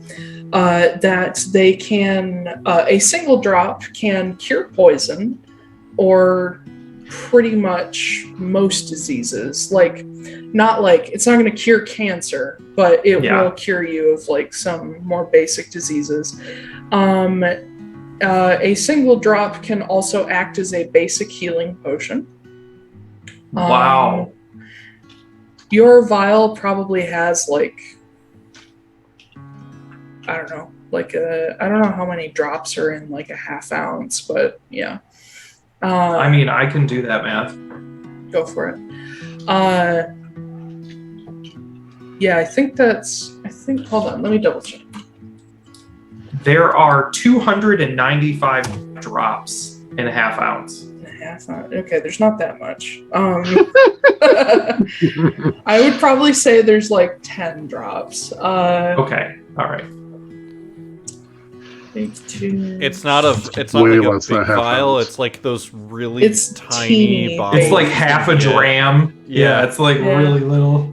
You can, like, the world's tiniest whiskey bottle, like, you can get those, and it's just one of those, but the whiskey bottle label's been peeled off. Here we go.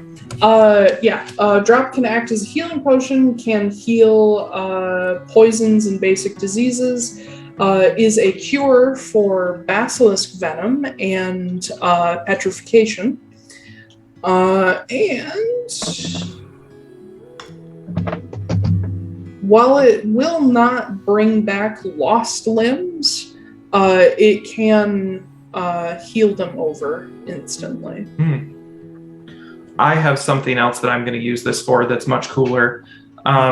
Much cooler than healing and helping people. Yep. Cool. I will keep that then. I'm not going to sell that. I can't imagine how much money that would be worth. So much. Yeah, I'm assuming. mean, you could sell a couple drops.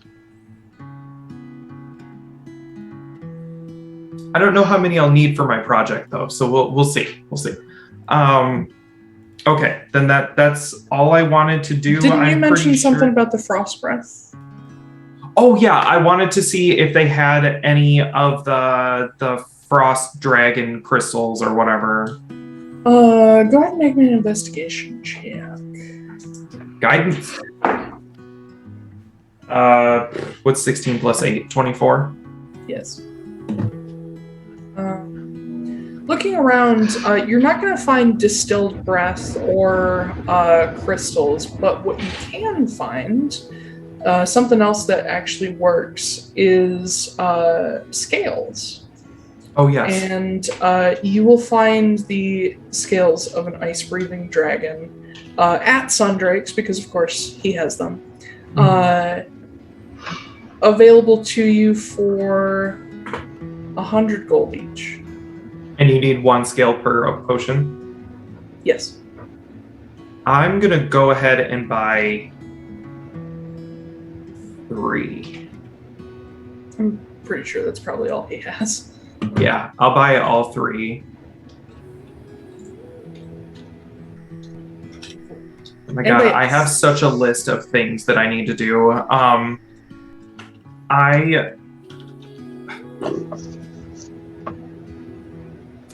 No, I've got clockwork. I'm fine. Cool. I'm good. Anybody else have things they need to buy?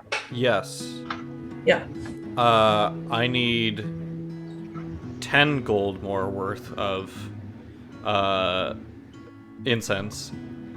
And the then tiefling will literally just hand you a stick of incense. Okay, and then also I am going to use the boyfriend fund to buy 1 more block of incense. Gotcha. And then I believe that Foostrak was going to fund for 1 as well. Yes, yeah. I'm also going to be getting him a block of incense. Okay. For Christmas, you also mentioned a magic circle scroll. Yes, it is. Okay. If you want, I looked it up on the same magic item it's tables. 200 gold. 200 gold. Okay. Yep. He does have 1. Perfect. Taiylor, how much did my other stuff cost? I mean, there's nothing special about them. So yeah, like a silver. Okay. Yeah, I can do that. Okay. Yes, I need another lantern. Sorry. You need another lantern? Probably like a silver as well. Cool. Done. Anybody else? Okay. Sala and Gwen will do their own shopping. Walter will do some shopping. Flameheart doesn't need to shop. Flameheart's like, yeah. What's money? What is it? No, he knows. He knows.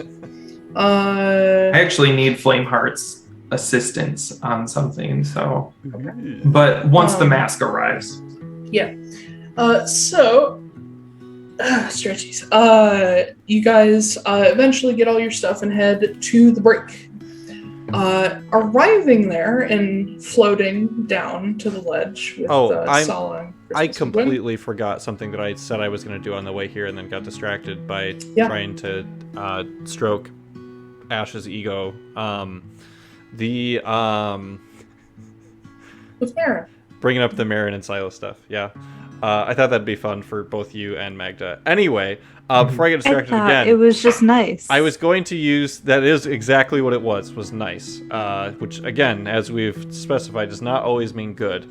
But I will use a sending to Morrigan to let her know that we will be at the break later today to start the reckoning stuff and the that stuff. Bonds of Reckoning. The Bond of Reckoning! I will say also, nope, that's a different thing. Never mind. That is also a different thing. Where the fuck is the thing? There it is. Okay. Yeah. You guys arrive at the break, and Ross is there to meet you. He is in his usual black suit with the red hair slicked back.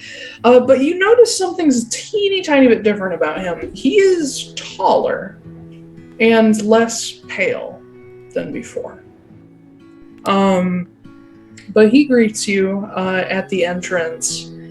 And as you guys all sat down on the ledge, and he sort of dismisses the illusion for you guys to step in, he says, okay, so lots happened in the days that you were gone. We are ready for the Bonds of Reckoning for you, Mr. Fortunemaer, and I have rooms also ready for the rest of you, unless you're using your friend Walter's mansion thingy. But I figure I should tell you all, since especially you, Mr. Fortunemaer, joining the Court of Reckoning, you are looking at a free man now. I was able to dissolve my bond with Titania. Ooh. Oh. So the Sealy Court no longer has any say in what the Court of Reckoning does. How pissed was she? Well, considering the fact that my ma went right to her and told her to her face that, I'm not hers anymore, pretty pissed. Especially because, Titania has been trying to deny for years that ma's still around. Was anything brought up in that conversation about this guy and Veronestra? Who's this guy? I'm pointing to myself. Okay, I couldn't tell. You're pointing up, not to yourself. And he looks at you, he said, no, we are very careful not to mention you in all of it. We figured that would cause more problems. Yeah, probably. Yeah. Anyway. Don't worry, I'm not stupid, alright? Ross, before we Worry start about it. anything here, though, Yeah. I do have just a... I don't have time to explain to you why this is an important question. Otherwise, the session would run way too long. But just a quick question. Yeah. What do you know about Lorcan's dad? Lorcan's dad? Yeah. Some asshole who worked for Oberon and then he disappeared. Okay. That's Why? it. Alright, whatever. If I it's assume I will get an explanation later. Yeah. But come in, make yourselves at home. Basically everybody in the Court of Reckoning is here already because they're getting ready for the feast. I'm gonna warn you ahead, Chris, that the Bonds of Reckoning is not exactly the most comfortable process. So just be prepared for that. I am. We're not going to rip you apart or anything, but it's not comfortable. Well, not without putting me back together, right? So yeah, you guys make your way into the break. Yeah, I know. Thank you. And now that we're going into the break, we should go to break. We should. That was literally what I was just about to say. Oh my god, we're so cool. Oh my God. Well, So we're going to cool. break on time? What? What in the world? Actually, early. Let's be back at 1:05. But yeah, go get drinks, snacks, do stuff, and we'll be right back. Be right back. Bye. Now I am.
We have returned. Wow. Bologna and cheese. Gross. It's fine. It's edible on bread, but on a tortilla? What are you fucking thinking? I hate bologna. Those textures don't go together. I've eaten there for years. Yeah, and look how you turned out. Wow. Wow. I'm kidding. I'm kidding. Buddy. Can we skip I'm this? sorry. Wow. Anyway. We are all you craftsicles. You guys,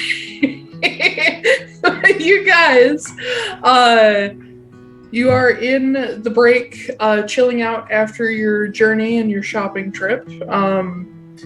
Walter will put up his mansion again, unless you guys prefer to stay in rooms within the break. Ross would have told you that for the moment, stay out of Hollamore Dew because it is being prepared for shit. But as you're all kind of chilling for the evening, what would you like to do before the Bonds of Reckoning ritual? I would like to make another frost breath potion. Okay, make me an alchemy check. Hell yeah, guidance.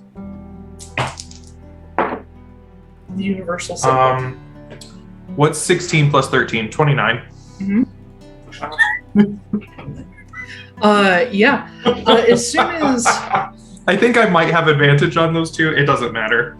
yeah, you sit down to make this potion, and you've already figured out so well how to build this potion that there's no trial and error to it, and you have it done, or at least you have it like brewing within minutes, and then it'll take a while to like fully like infuse and brew. But you basically you got your potion by the end of the night.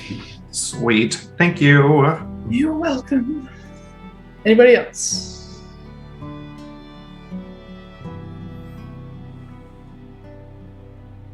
Okay. Christmas. Sala actually wants to talk to you. We're Door's breaking locked. up. There's a sock on the doorknob. Sala can't Uh-oh. come in. I mean, That's a joke. eventually. Yeah, Sala comes to you as like everybody's like settling down for the night, and you guys of course share a room. She sort of snaps away Roswin, and she steps in and she says, Chris, can we talk about the core crystal thing? Yeah, of course. Because I think there's something about it that especially Magda should know, but I wanted to run it by you first.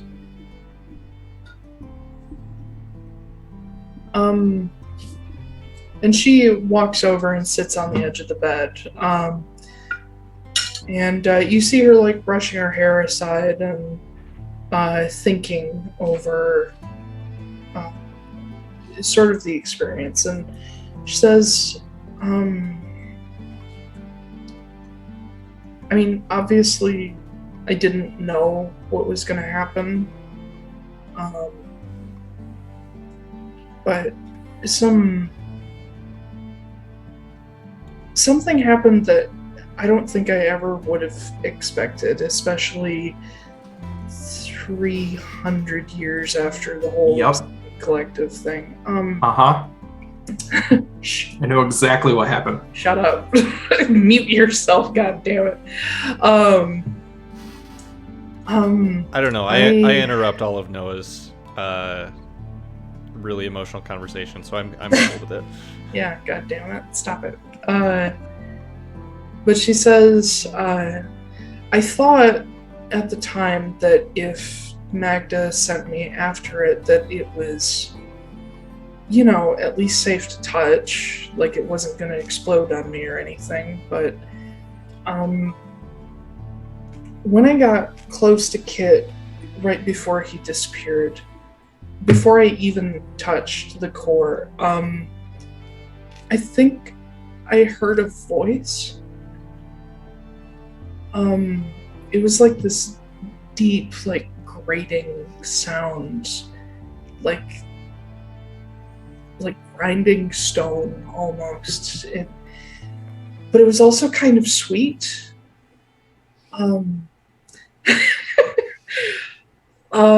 It was like I guess it was he was trying to be nice, like asking me to take him away from Kit, asking me for help, like desperately.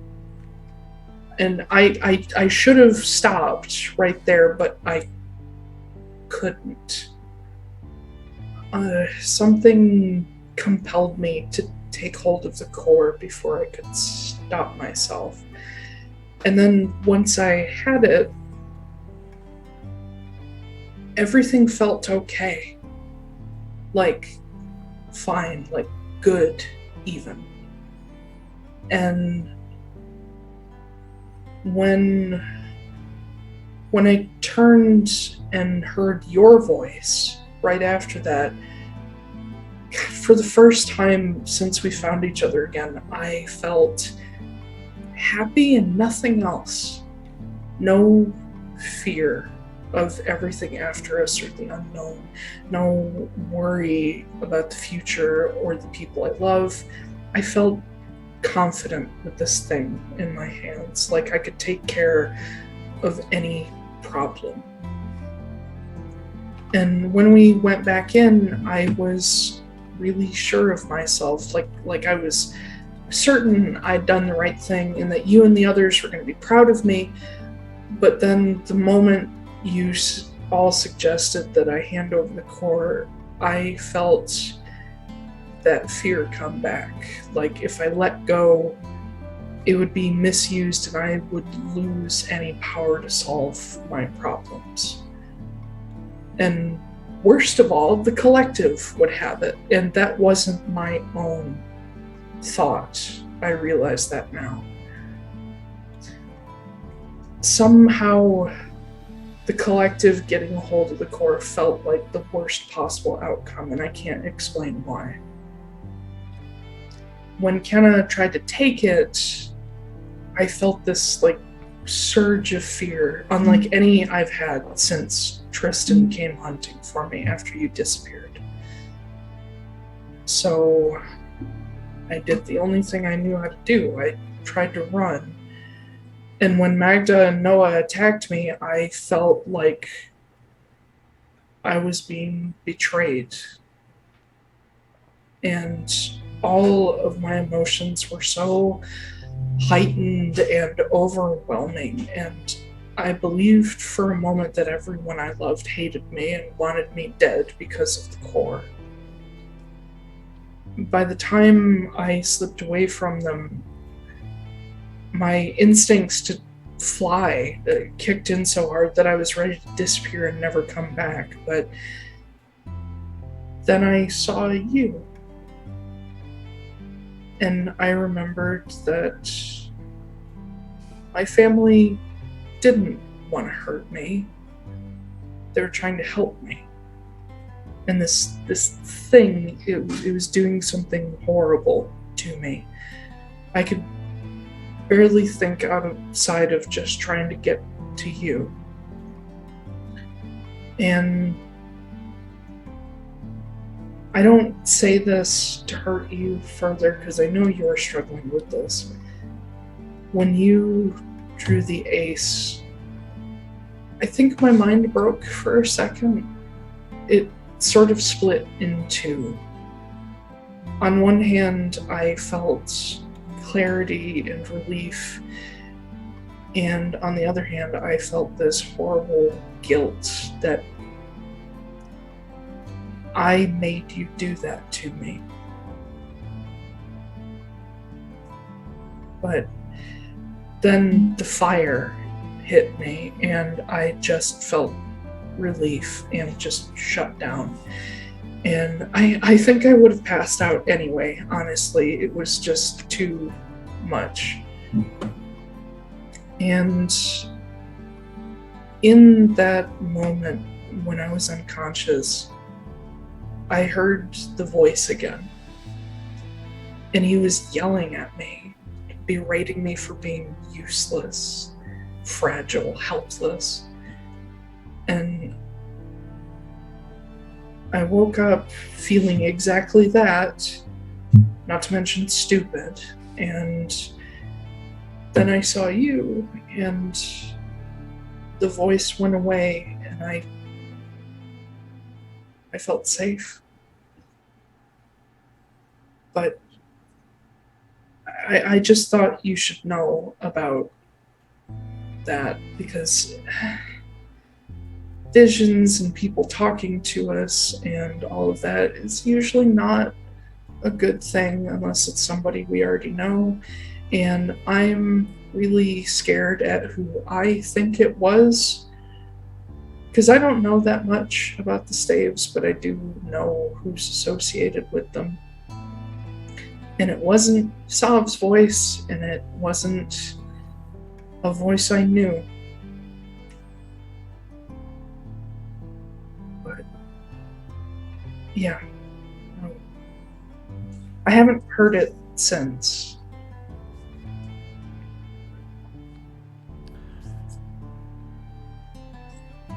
You and I both know what it's like to be manipulated by strong and powerful people.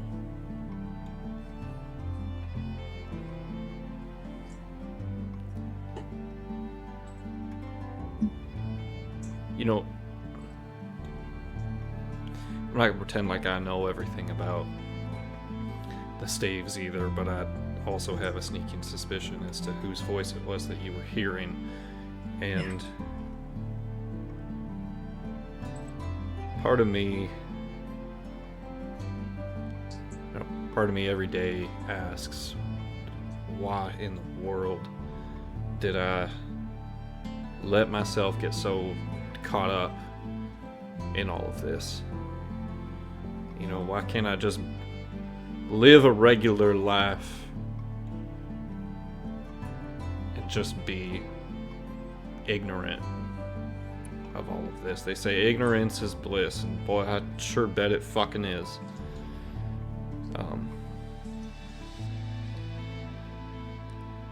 But you know, we have to help people. We've been put into a position here where these things are going to happen, and when they do, I do think that you should probably talk to Magda about this, because Magda knows a whole lot more about this shit than I do. Yeah. But these things are going to happen, and we need to make sure that when they do happen, we know who our friends are. And the very first time that I saw you again, I pointed a gun at you. And I don't know if it's because I knew somewhere deep down ahead of time that you weren't someone that I wanted to hurt, but that gun, it wasn't loaded. I remember. And you said you would never do anything to hurt me. And no matter how confused I was about whatever this is, ahead of that, I knew one thing for damn sure in that moment, was that I believed you, because I rolled a natural 20, that I believed you. And that's all I've been holding on to since then.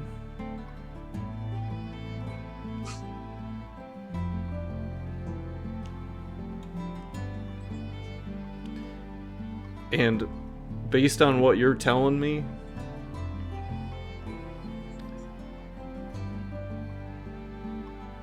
I mean, evidently that's more powerful Just lore check here real quick. That voice was most definitely Olgar Heidelin, right? Oh, yeah. Yeah. Yeah. Okay, rewind. Based on what you're telling me, it sounds like that is enough to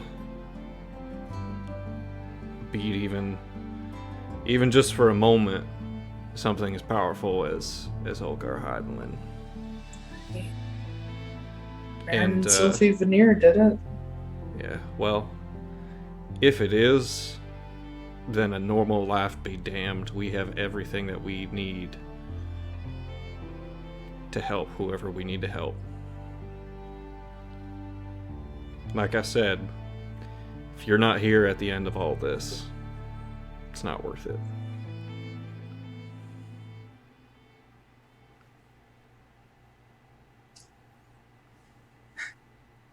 Look, I'm glad you told me this, but I'm going to be real with you, Sala. I love you to death. We need to throw a party or something. We need a party real bad, because everyone is just feeling real down lately. It was me a couple days ago. It's been Magda every day since I've known her. I saw Noah and Flameheart taking a walk. I don't know. That just seemed a little bit odd. Who knows? Noah maybe had some words of wisdom, but I don't know. We just. Shh. That damn cat won't stop meowing. I don't even know whose it is. It's Ross's. I don't know. I think we just need to stop letting things happen to us.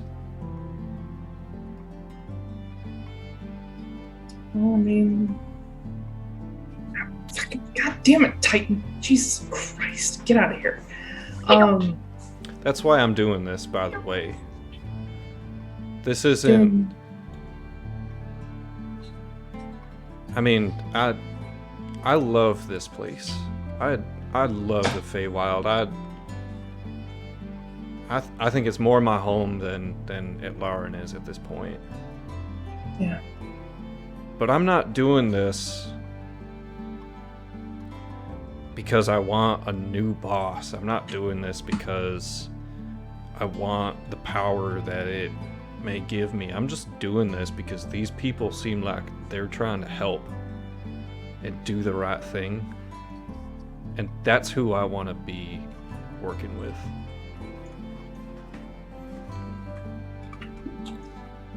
Yeah, I've been thinking a lot about the implications of you doing this, and at first I wanted to persuade you not to do it. But then I realized that, I mean, it suits what you're all about, and honestly have always been about, even before you lost your memory. And while I don't think I would join with you anytime soon, maybe someday if it turns out to be a good idea, I want you to know that I'm going to be here to help you the whole way. You don't have to tell me that. I already know. And I love you too.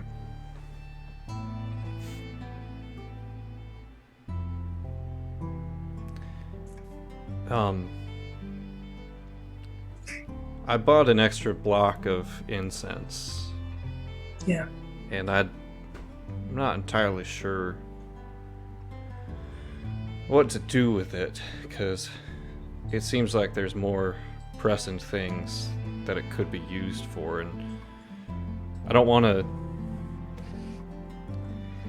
It sounds indulgent in self-congratulatory to assume any sort of legendary importance that I have on the world. But I can't help thinking that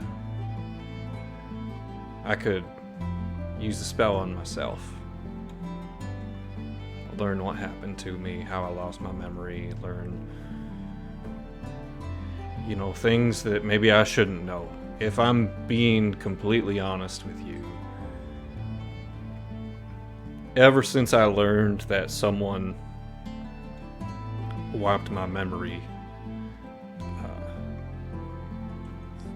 and despite all of the questions that I've asked about, other people being the ones that have done it, I have always been afraid that the reason why my memory is wiped is because I wanted it to be.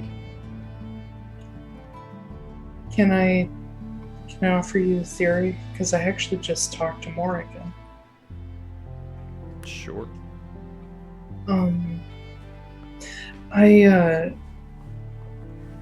I haven't talked to her before this, and honestly, I shocked myself by walking up to her alone.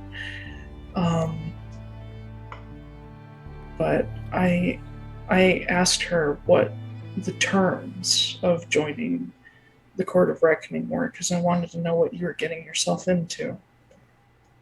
And then I asked her what would happen to your, bond with Veronestra and the Sealy and any other bonds that you might have. And she told me all of them would be broken. And I think a lot of us are suspicious that Veronestra is the one who wiped your memory. And I asked her if there was anything that could be done about that if you wanted to.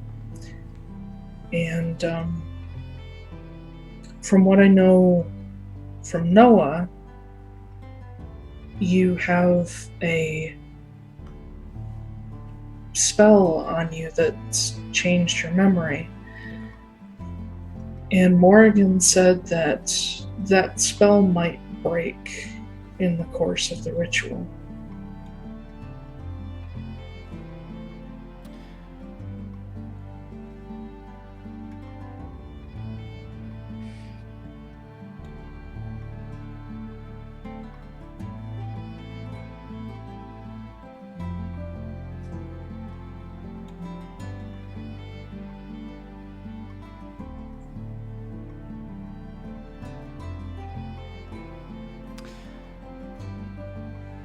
Curious what'll happen to me if it does. I am too, because I'm scared to know what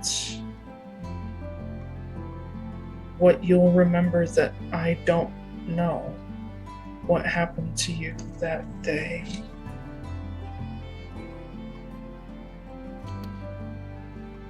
And if I'm being honest with myself, I'm also worried for you and the things that you're going to remember about some of the crows and Tristan, because you were so close with Tristan for a while. And the two of you falling apart because of me was really hard to watch. And I don't want you to feel that again. Well, it won't be anything I haven't felt before. It doesn't make it better. I've told you, though, that I won't keep secrets from you, so anything that I learn, no matter what it is, you're gonna know. I will tell you. No matter what it is, no matter how much it hurts, I will tell you. Unless it's that I'm secretly your brother, in which case, I don't even know. Chris, we'll cross that bridge if we get to it. There's a fundamental problem with that theory, honey. I know. Okay. Speaking of brothers and not keeping secrets from each other, I wanted to tell you something that I had an idea about as it relates to Tristan. Okay. But this one is just for you. because I think that this secret is best kept safe between the two of us until the time is right. I've been spending a lot of time in Walter's library and learning about myself from, a magical point of view, and I believe with enough study, practice, and overcoming enough obstacles, I am capable of learning a spell that would bring Nathan back. However, I don't think I can do that if Sav has a hold of his soul. Which means I may be able to, if the circumstances are dire, talk Tristan into really helping us defeat Sav, because if he does help us defeat Sav, it means that he can have his brother back.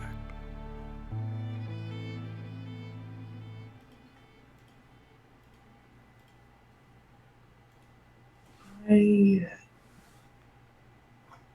want so badly for Tristan to be able to make something better of himself. I know he hates me, but I still care about him. Not the way I used to. But with that, he used to be someone that I was proud to be with. He used to be somebody that we all trusted and looked up to. Yeah, we were criminals, but we weren't hurting people. We were just doing business and making money and trying to survive in this place. And he used to be all about loyalty and family. And I would love to see him get some of that back. But it has to be him who wants it. Tristan needs to answer for what he's done, no matter what. There's no getting away from that. All I want to do is give him a choice to do the right thing before that happens. I think everyone deserves that. I think after we get this, break and the reascension and all of that crazy shit, we should reach out and try to talk to him. Because I don't know about the rest of you, but I noticed the last few times we've talked to him, he's gotten less aggressive each time. And, barring thinking we killed Nathan, but he remembers that you and I are or were his family. And I know he doesn't want to hurt us. At least the Tristan I knew didn't want to ever hurt us. And I think he's still there. It's kind of like with you. My Tristan isn't there anymore, but pieces of him still are. Well, honey, be careful what you ask for, because if this whole Bonds of Reckoning thing goes the way that it's been described, you might be getting both the old and new Christmas at the same time. God, I apologize in advance. What, you mean you'll become more dramatic again? And more prone to getting yourself killed? Hopefully not that one. Yeah. Because I don't know all about you, but I would rather not have to rely on Gwyn to save your ass every time again. Me too. So, moving on. I do want to get to Vaughn's Reckoning today. So, is there anything else anybody needs to do before the ritual and such? Because this is going to be a fucking time. I actually wanted to talk to Sala for the next hour and a half. Is that fine? Would it be possible for me to work on the lantern for Sala? Yeah, you can start working on it. Okay. Do you want me to roll anything for it? Not this time. We'll do that in the future as you're finishing it up. Okay. I'm just going to start working on it then. Anybody else? You're muted, bud. I know. I was actually talking to myself. I was going to bring up all this sad shit I have planned out for this. Yeah. Magda, Foostrak? I don't really have anything until Christmas does the legend lore that I requested in the future, and until the night of the reascension. Okay. We're going to see... Oh, and training with Gwyn, but that's not a lot. Yeah. I'm going to let you know, Harris, that sending is going to take place during this week, but probably closer to the end of it. Oh, yeah. Yeah. Gwyn and Foostrak have been training, and actually Gwyn has come to each of you separately to see if she can pick up some different skills. So currently her thing is martial training with Foostrak, a little bit of martial and skill training with Magda, and some healing stuff with Noah and Christmas. And then Sala is another sparring partner, to the point that I'm pretty sure Christmas has walked into the room where they're sparring and watched Sala take a flying leap at Gwyn and bounce off her shield and just land on her feet and be like, "Hi, honey," and then go back at it. Gwyn is working very hard. When I have downtime, I would like to say that I'm also working with Sala a little bit about being sneakier. Yeah. Just a little bit. We're just training to be a little bit sneakier. Okay. You're learning from her? Yeah, a little bit. Okay, cool. That's good. I like that she's trading back and forth with you. Yeah. She's also a little bit interested in potion craft, so she's definitely trying to learn just basic stuff from you. I will absolutely stick a few extra pages in the back of her spell book and start copying in potion recipes. Aw, that's so cute. And she'll tell you, she won't tell you details, but she'll tell you she's working on a project for you in return. So is it worth 30,000 gold? That would be amazing. It could be to the right buyer. But the following day, as you all prepare for the bonds of reckoning, the break sort of comes to life with guests that are coming in specifically for the reascension.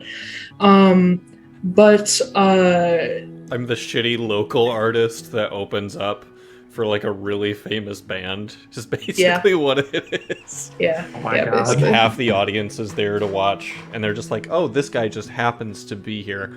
I guess we can watch that. Whatever. Wait for the important shit. Yeah. Rearrange my notes here. So, in the morning, everybody gathers up for breakfast. I assume, being that there are so many people in the break, you guys are staying in Walter's mansion. Walter has been kind of keeping to himself and helping you guys out as needed. Wait, hold on. If we are waiting until the next day, I am going to use sending the night, or not sending. I'm going to use legend lore the night before. Oh God, on before who? Bed. On who? Lorcan. Hearsome. On Hearsome. Fuck, that's the one that I don't have ready. I told you I was going to be doing that. Yeah. Listen. We said that days ago. I have been busy all week because I just moved. Oh, you're lucky you got Serena. You move, and then all of this. So question then, because I'm picking Yes. Hearsome based on what I had pre-prepped for today. Would it be easier to do Hearsome or Reziel? For you. Oh, that's a question, isn't it? Because I was going to do Hearsome just based off of this would probably be easier for Taiylor to do, but if you're not prepared for either one, then I'm going to do Reziel instead, because that seems like it's going to give me information I'm looking for anyways. So we can do one of two things. We can either say you cast Legend Lore and I'll give you the information when I got it, or we can do Reziel, because I have him at the forefront of my mind right now. Let's do Reziel. Okay, let me reopen my Ozdala notes. Serena Octan. A.K.A. Lorcan's grandpa. Or dad. Yeah. That's what I meant to say, actually. As I said before, Ozdala and Reziel were the moth and scorpion companions of Sav that he gave humanoid forms to. They're able to shapeshift and all that fun shit. And they are Sav's dearest children. His hands, his eyes, his ears in the world of Atlaran. Being that Ozdala was the person sort of enacting plans, setting the traps and setting the way for Sav's work, Reziel was primarily... God damn it. I hate this computer. Sorry, I hit a button and now shit's going crazy. Reziel was primarily a scout, messenger, go-between, that sort of thing. And while he was incredibly important during the dissolution, he didn't actually enact any of the plans or do any of the fighting. From legend lore, you would gather that basically he acts as... along with being a messenger and scout, he also acts as a sort of, forgive the pun, but the fly on the wall for his sister and father. Spying on Balin gods back then, spying on potential targets, potential vessels for Sav. But the most notable things that he had a direct... participation in was in the fall of Morrigan.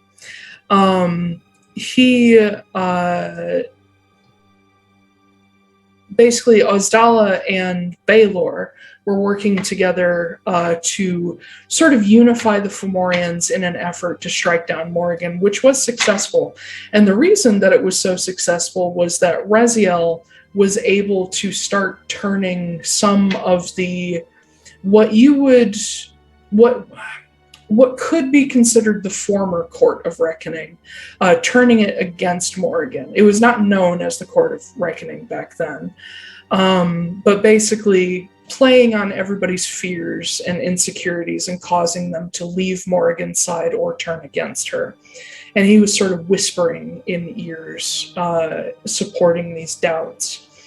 And he was also there to watch Talon and Senna's other daughter, Magda, watch her die. He was basically watching their Senna and Talon's son, Taiylor, kill her to make sure it was actually done. And Reziel was also the favored nephew of Ilarka up until basically Sav cut ties. The other thing that he had the most direct influence in was indeed the birth of Lorcan and Malin. Reziel, after the dissolution, started to ingratiate himself in the Feywild with the Seelie Court, and he took the form of an Eladrin warrior who basically came in, impressed Oberon with a little bit of help from Ozdala, and was named among his warriors and became a minor archfey, granted immortality. Oberon didn't know who he really was and that he was already immortal. But granted all the trappings that come with being a green warrior of Oberon. And along the way, Raziel took notice of course, a very beautiful nymph, but a particular one that he saw potential in, and that he saw as possibly being a future tool for Ozdala and Sav. And he pursued her endlessly, but she was really, really resistant. And just as he was about to give up on her, she finally relented. And they had this sort of like whirlwind romance, and then culminating in a one-night stand where he basically got what he wanted and walked away. His job done. And he waited very patiently until she had children. His children, Nalin and Lorca, as Lorcan used to be known. He was rather disappointed that they were both girls. But he still did what he could with the cards he was dealt, and very, very subtly influenced things around them, never directly interfering in their lives, until they were made handmaidens of Titania, because they were so beautiful and would frame her very well. And he watched as the two developed magic and these connections within the Sealy court, especially with Hirsum, whom he was also watching after on Ozdala and Sav's word. And he basically continued to encourage this relationship to be cultivated without ever directly interfering himself. And then Lorcan ruined it. Lorcan transitioned to the Lorcan you guys know now. And that put Hirsum off, because Hirsum doesn't like men. Basically, Raziel was just about ready to scrap Lorcan, just like get him out of the way. But he saw the potential opportunity when he realized Hirsum was interested in Nalin. And so he, with Hirsum, basically arranged for Lorcan to take the fall for some crimes that Hirsum had been suspected of, which included allowing Fomorians into the Sealy court.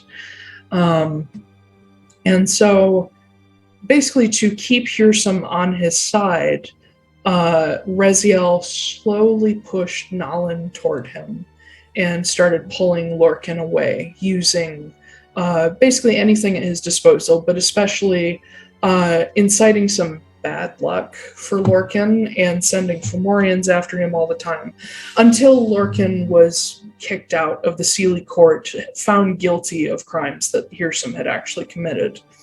And Titania stripped Lorcan of his archfey status, or at least most of it, and sent him to the world of Atlaran. But then Raziel realized, why throw him away when you can recycle him? And he realized that as a minor archfey with a lot of connections, Lorcan could still be useful. And so when Sav came looking for a new avatar, a new vessel, Raziel was like, oh, I happen to have a son that you could use. And Raziel handed his own son to Sav on a silver platter, while also letting a horrible archfey take advantage of his own daughter, and basically do the same thing that Raziel did to Petrata. This has got some really intense Cindy Moore vibes, and I don't it though? Don't like it. Yeah. Fucking Cindy was the worst. Fucking Cindy. I mean, at this point, do we even need to legend lore Hearsome? Probably No. He's just a dick. He really is.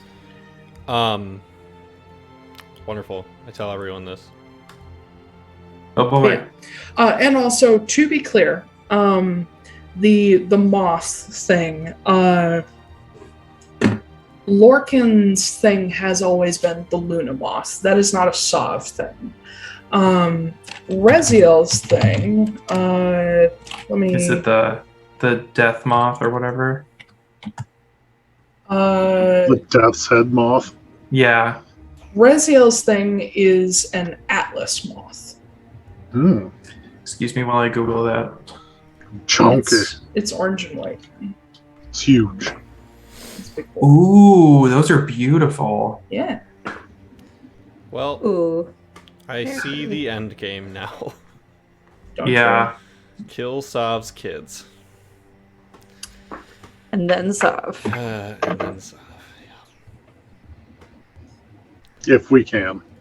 Yeah, Gotta that's- get mini bosses. I have Reziel. wanted to know why Lorcan for so long. Now we know. Yeah. The sad thing is, Yeah. Lorcan doesn't even know. Like, he's never known. Yeah. But Lorcan is not just a minor archfey. He's technically a demigod. Well, on that note, after I tell Yeah. everyone, I go to bed. Cool. Oh my god, this is one of the biggest moths in the world. Yeah. They have a I wingspan did- of almost 10 inches. I did say giant moth. Jesus. Holy shit. 10 inches is like a lot though. Like Yeah. I've seen moths that are like 5 or 6 and like, yeah, no, I know. That's an obscene amount. Huge. It's like, It's called an Atlas moth for a reason. My god. But yes, Christmas does share around with you guys Lorcan's origins and those of Reziel. I'm assuming we tell nobody about that. Only the party. Yeah. Because that seems damaging. Well, we know who we got to. We didn't figure out where Reziel was right now, did we? Because we know. We don't know where Serena is either. No, you don't know exactly where they Well, are. no, but we know that, like, she is Serena, so I didn't know if Reziel was also, like, chatting about. Reziel, you would find out Reziel is a regular shapeshifter, and he's constantly moving through the Demiware, because he's communicating between Ozdala and Sov. So he never sticks So- anywhere very long. That actually would indicate that he's the weaker party, because if He is. Serena can't go through the Demiware and he can, he's basically Yeah. like us. So Well- we pick him off first. He's just a smaller entity. Yeah. We pick him off first, then Get the level Serena, up. then Yeah, Sov. go save Yeah, Lorcan uh-huh. and be like, hey, we're gonna go kill your dad.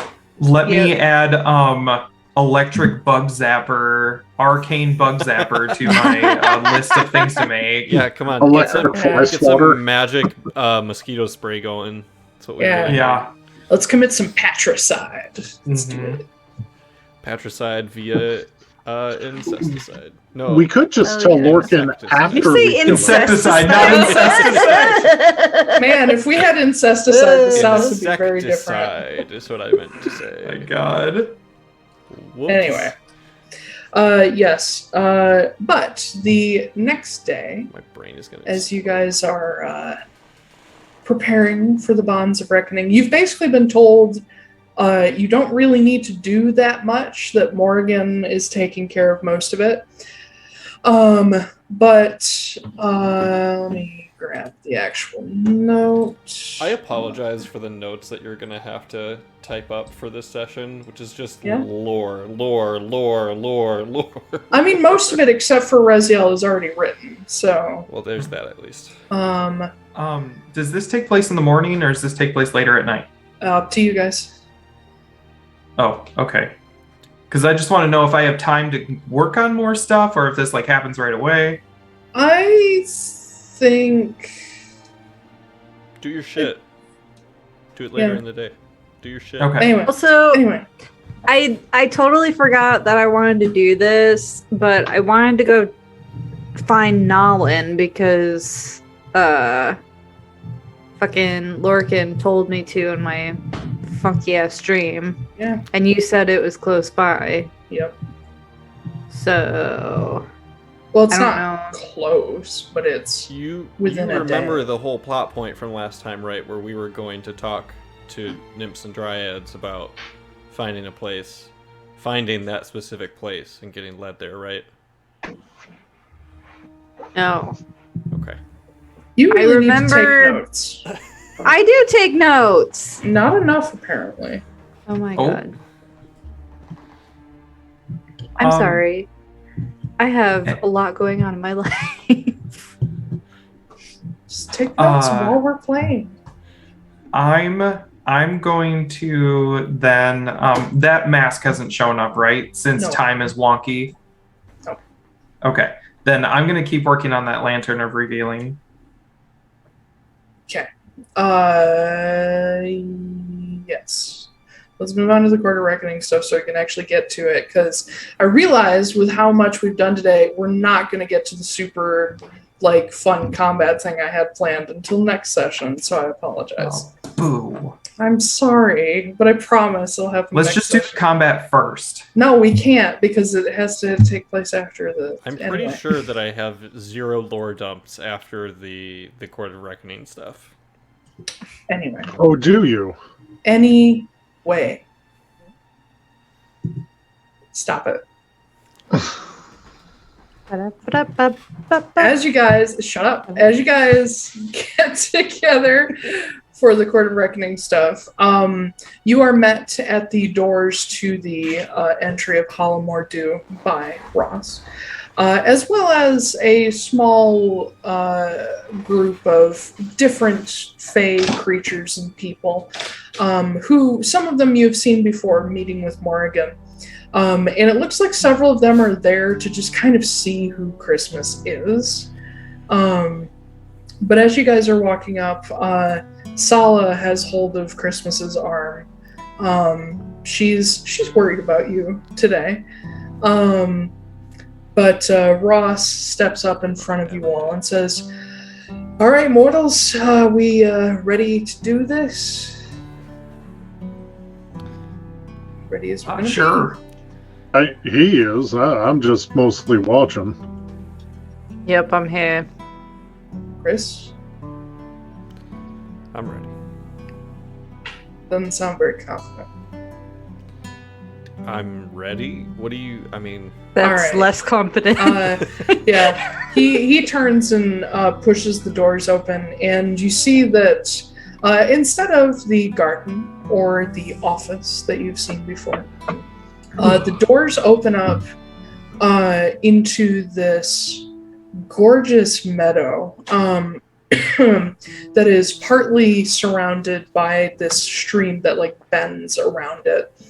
And you see in the center of this meadow, there is a very tall, sort of Viking Age-esque like temple. Like, you know, those really tall, very steeply pitched roofs with the like figureheads on the corners. You see this gigantic structure, this long hall for all intents and purposes.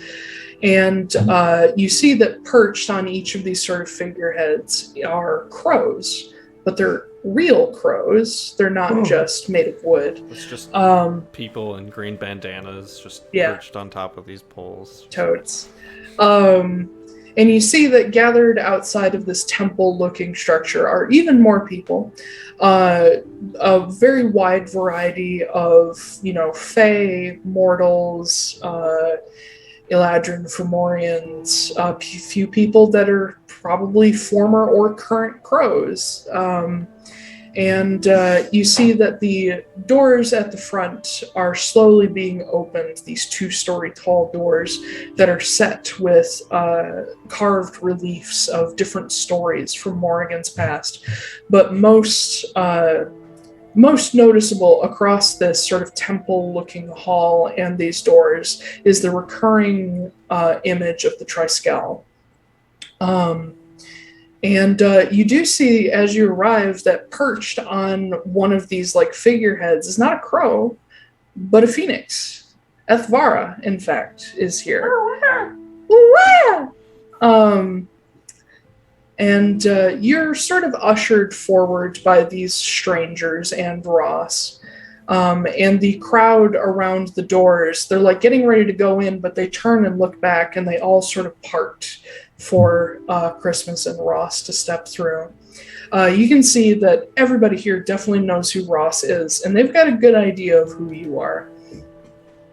Within the hall is this long open space lined on either side with sort of the long like dining tables and benches covered in like candles and braziers. And on these raised platforms on either side, there are additional braziers, fireplaces, more seating. This hall looks like it could probably comfortably fit around 500 people. And at the end, you see set against the far back, raised on these sort of tiers of stone, there is you could refer to it as a throne, but it's a little understated. It is a wooden chair with like arms and padding, but there's no great artistry about it. It is very simple, and it is very similar to many of the other chairs in the hall, just with a higher back. It's not imposing. It does not scream power and prestige. And sitting sort of on the edge of the seat with her legs crossed and her hands resting in her lap, dressed in this beautiful black gown with pieces of armor placed over it, ceremonial armor. You see Morrigan. Her hair, long black hair, which is usually loose, has been pulled back into sort of this half-up fashion that will keep it out of her face, but still let part of it flow free. And you can see perched on these God,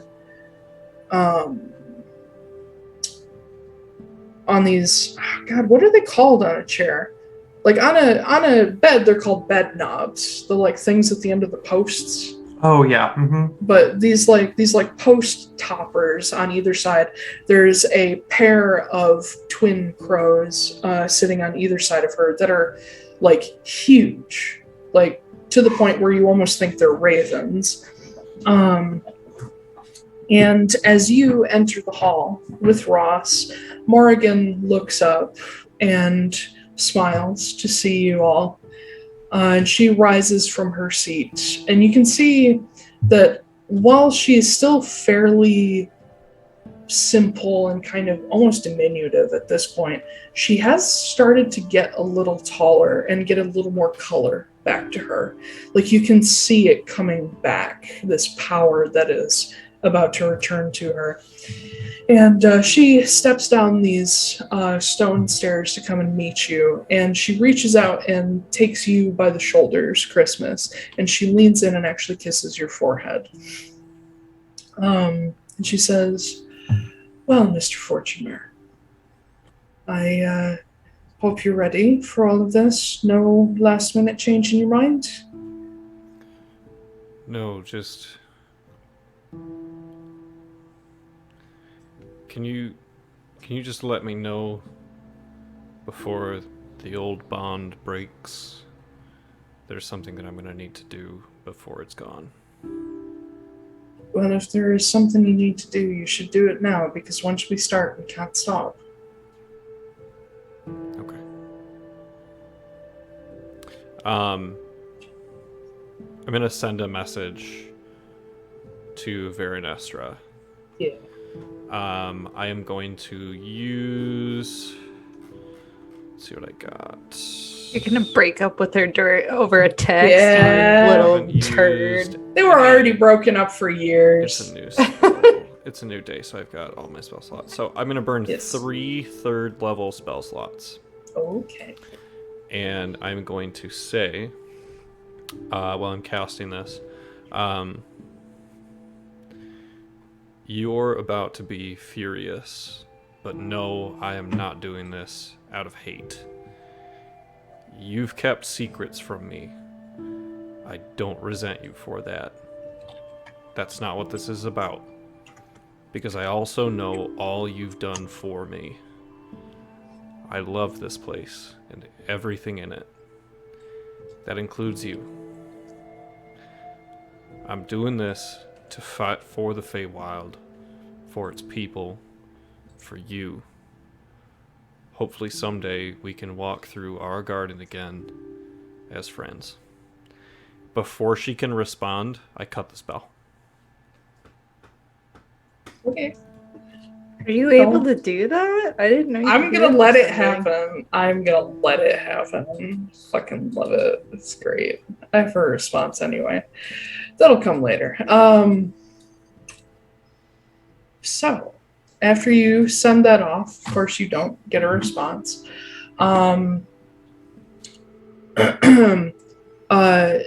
Once you finish that, you feel Sala sort of squeeze your arm before she sort of steps back and lets you go.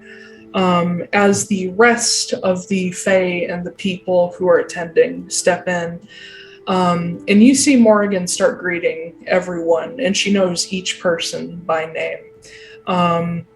And Ross, who's still beside you, just sort of leans down and says quietly, you don't have to remember everybody's names, but this is the council.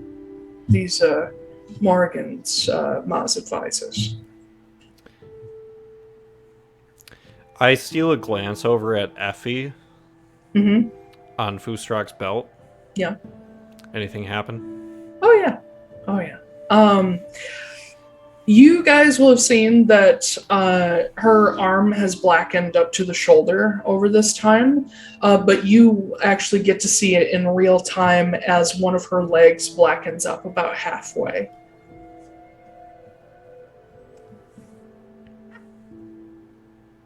She also coyly just turns away from looking at you. Yeah. But little by little, people file in, take seats, gather around, and you watch as a number of larger people, like a couple minotaurs, couple centaurs, actually haul in this large, like, stone basin. And when I say large, I mean about 10 by 10. And they set it down in front of the sort of throne that sits overlooking all of this. And you watch more people walk in carrying buckets of something. You think it might be water, but there might be more to it than that. And they start filling up this basin. And you watch Morrigan step up to it and draw out this box, and she starts scattering things into the water. And you watch it all start to slowly start to spin. Just very gently. Not picking up speed, but eventually as everyone is seated and the rest of the crew, except for Christmas, you guys get seats right up front because you are guests of honor at this particular thing. While we're sitting down, I'm gonna lean over to Gwen and I'm like, did we ever discuss that if Morrigan reascending is like a good thing? Did we ever have that conversation? I mean, I assume it's a good thing. I don't know, like reascending sounds bad. Well, I mean, she's a goddess and she died. She has to reascend. I guess so. I don't know. I mean, she's never done anything that I'm particularly mad about. That I know of. Yeah, I guess I just don't know that much about her, but... Well, we can ask after this. Or do you want to What? raise an objection or something? No. No. I'm done doing the impulse thing. Okay. Yeah, I'm not gonna Thank ruin, this not event, I guess. Also, what is Christmas? Is he gonna become? Is he trading in his pact for Morgan's pact? Sounds like it, yeah. Oh my god. He's an idiot. Aren't we all? Yeah, but he's an extra idiot. I don't know. You've done some pretty dumb things yourself. Okay, well, I'm not signing my soul away to two separate entities who I don't know anything about, so...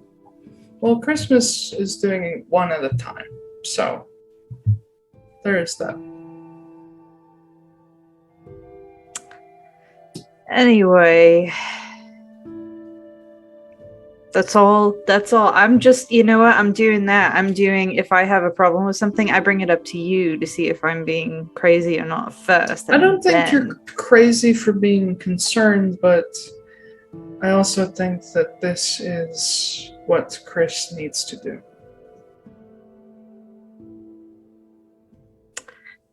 Okay. If he has to, kill us all in some sort of ritual sacrifice or something, then I'm not going to be friends with him anymore. Just saying. You know, something tells me that Morrigan is she's too high up there for ritual sacrifices to really be of notice to her. I think we'll be fine. She's not Olgar Heidlund. Fair point. That you know of. Yeah. But as everything starts to settle and the hall quiets down, Ross steps up beside Morrigan, and Christmas, you'll see the two of them quietly conversing before Ross takes the box that she was scattering things from, and he takes that away. And she goes around to stand behind this basin facing toward the rest of the hall. And as she raises her hands to her side, the entire hall goes silent. And she looks over everybody and begins to speak to the entire hall.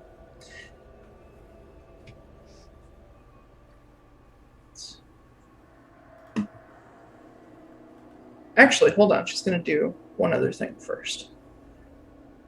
Hold.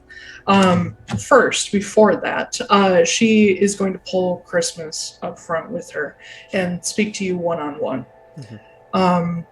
And as she places her hands on your shoulders once more, Titan, shut up. She says... Damn cat just follows me everywhere I go. Like I said, it's Ross's cat. She looks down at you and she says, "No. Joining the Court of Reckoning is no small dedication, Mr. Fortunemaer. It is a responsibility that you cannot abandon once your personal goals are met.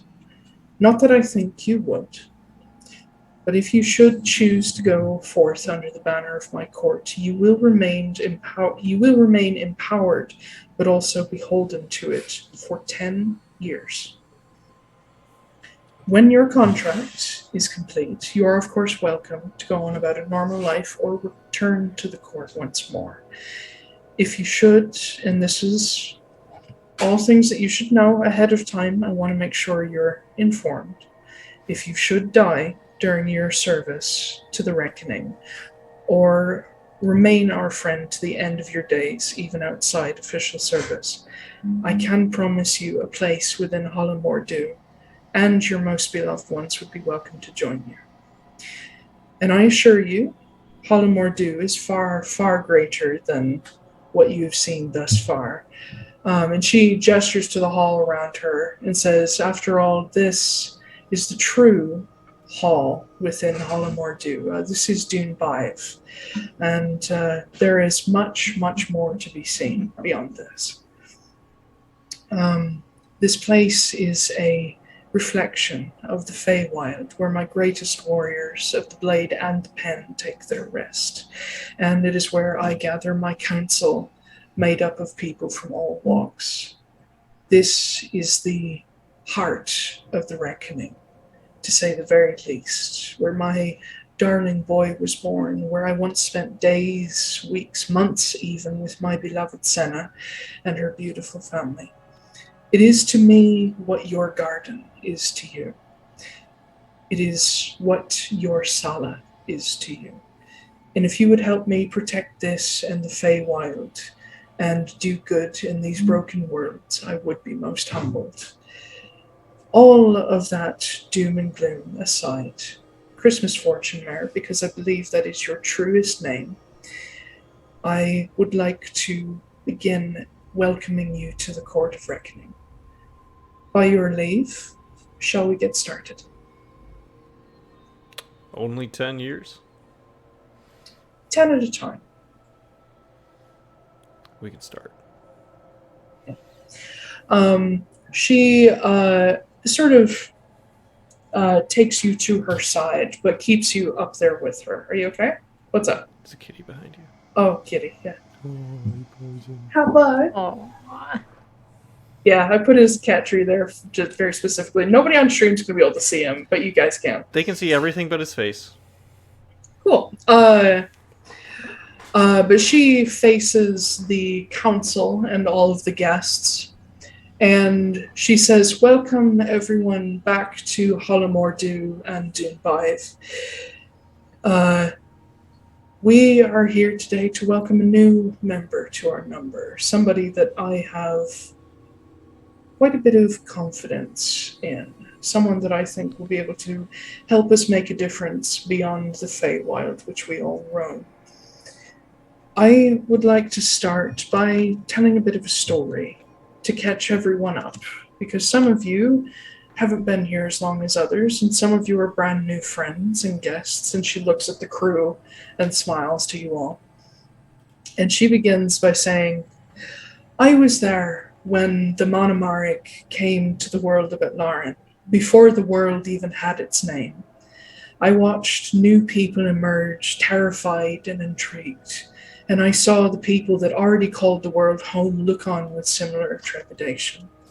I stood in the midst of wars between new and old as they fought out of fear and of the unknown, instead of just taking a moment to try and learn about one another. I was there when the Manaholt Order and the Geary Chieftains and the Chosen of the Balin came together to strike a lasting peace between the Monomar and the other peoples of the north. I saw Haven rise and all these gorgeous little temples with it. I watched the Dalmariga be carved into Mount Ulakar. I nearly burst with pride seeing my dear Senna preside over her beloved people, her children, not to mention the rest of her lovely family and their people. I stood beside Ursan, my dear brother-in-arms, as he brought the first of his people to Vern Isle and showed them where his anchor tree lay. I enjoyed countless hours of watching mortals learn about their new world. And so, though the Feywild is my first love, the prime material of Atlaran is a close second, and I have missed it so much. My darling boy has tried to be my eyes and ears, but it doesn't stand in for being there myself. And so, while today is for Mr. Christmas Fortunemaer, all of you are welcome at the end of this week with the coming of the new moon to join me as I finally return in my full form to the Feywild and the world of Atlaran within the Demiware. And there's a pretty good smattering of applause going around, and you can tell who's really excited about this, and they definitely seem like older, more experienced members of her council, whereas others are like, "Oh shit, I didn't know that was going to happen." But She will go on. Hold on, I lost my spot in my notes.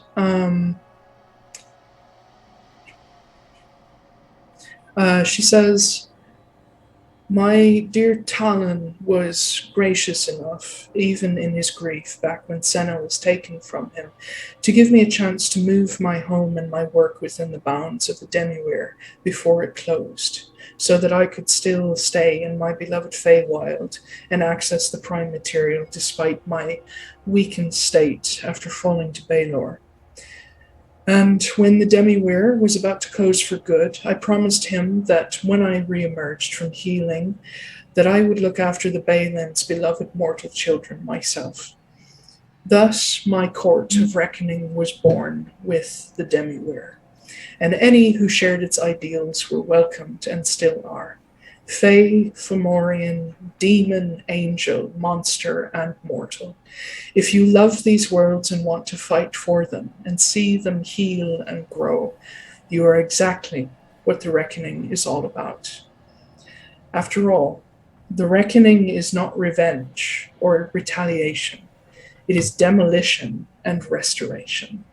Redemption of the good which was ruined. Redemption of those who buckled under the weight of terrible circumstances, and destruction of those who waited upon them. This court is not one of law and order, nor does it claim to be the ultimate judge. We of the Reckoning know that we all, myself included, are fallible, changeable, and imperfect. We make mistakes, but it is the duty of we who carry the Reckoning to right wrongs as best we can, and to try to leave these worlds better than we found them. We are but flowers of garden meant to grow, change, and bloom in fleeting, fantastic beauty before our time is up. And when we are gone, we shall endeavor to leave behind the seeds of future blooms, so that others may beautify these worlds in our stead. Even I shall be fleeting, a blink in the universe's eye. But like all of you, I strive to be a good memory when all is said and done. And today, we welcome another bloom into our collective garden. Mr. Christmas Fortunemaer, a man of interesting origins, you could say. His secrets and his story are not mine to tell, but suffice to say, he is risking everything and trying to protect that which he loves most by joining our ranks. He loves the Feywild. He cares for people who will hate him for changing allegiances, even though it's in their best interest. He has family to protect, wrongs to undo, and an understanding that revenge is rarely the answer. He has learned that it never makes anything better, or that it rarely makes anything better, and it in fact often backfires. He is asked to join the Reckoning not just for himself, but for everyone he loves. And with the approval of this council, I would welcome him into the fold. And you see her cast her gaze towards a tall man that you have to think must be a mix between Atlaran and Goliath. He's tall, sort of dark grayish skin. And she says, "Master Styros, have there been any objections from the council?" And this man very simply stands and says, "None, madam." And she turns toward Christmas and she says, "Then, in the name of the Reckoning and of Hollomordu in the greater Feywild, Christmas Fortunemaer, I relieve you of all bonds to the Seelie and any other binding contract within the Feywild. And I bind you now not to me, but to the Reckoning itself and the ideals of redemption, restoration, and salvation. Do you accept?"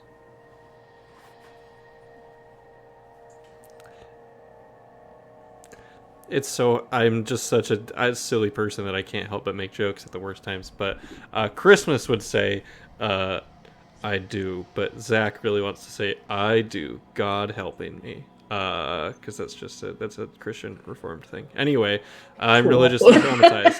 I know. I do. And as you speak these words, you notice out of the corner of your eye this basin that has been slowly turning begins to pick up speed.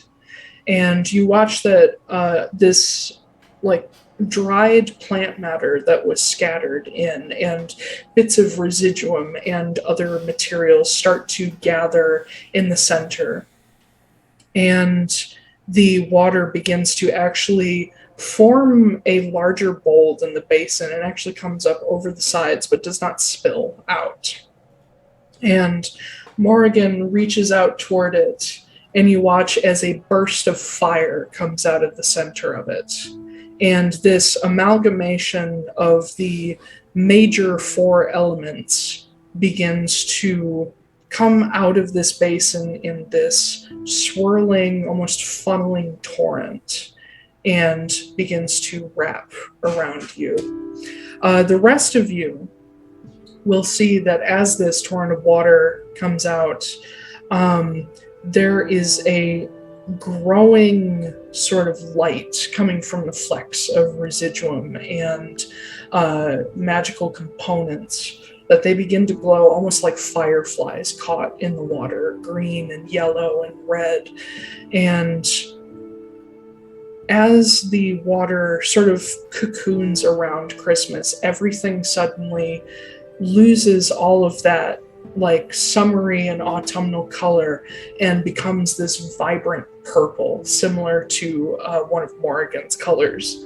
And Christmas, in this blinding violet flash, you feel the water cascade over you, but you yourself are not left like dripping, soaking wet, as all the water just sort of spills out across the floor. And in that flash of light, this horrific pain rips through your head. And I have some things to tell you. Oh boy. Here's all of your memories back right now, because Vernestra was the one who erased them. You know, to be fair though, when the way I've always understood this happening is like you get it all back, and it is so hard to make sense of any of it. Yeah. So you just kind of latch onto pieces. So, yeah. Let me give you a few pieces. 5 years of your life, starting with the moment that Vernestra pulled you into the Feywild from your home in Lochmanos. Reginald Bandencret fell away for Christmas Fortunemaer. And the time that you spent with Vernestra initially was building your garden. You already know this part. You spent months with her in this intense romance that was fueled by creativity and just the thrill of new things. And while it was wonderful, there was one thing that you couldn't do while you were with her, and that was explore freely. And eventually, you discovered that there's more to the Feywild than just, traveling packs of satyrs and little huts and tree villages. There were towns and cities and civilizations. And as soon as you learned about that, you had to go chase them. And despite Vernestra's concern, you managed to slip away from her a few times to go see what was out there. And among the things you found was a Modathelion, where you were almost immediately pickpocketed by an owl Aarakocra. You caught him, thankfully, but instead of getting into a fight or turning him in to the guards, he bought you some drinks, and you two settled your little dispute and actually ended up friends. And this was Mr. Beckett Barringer, who became practically your brother.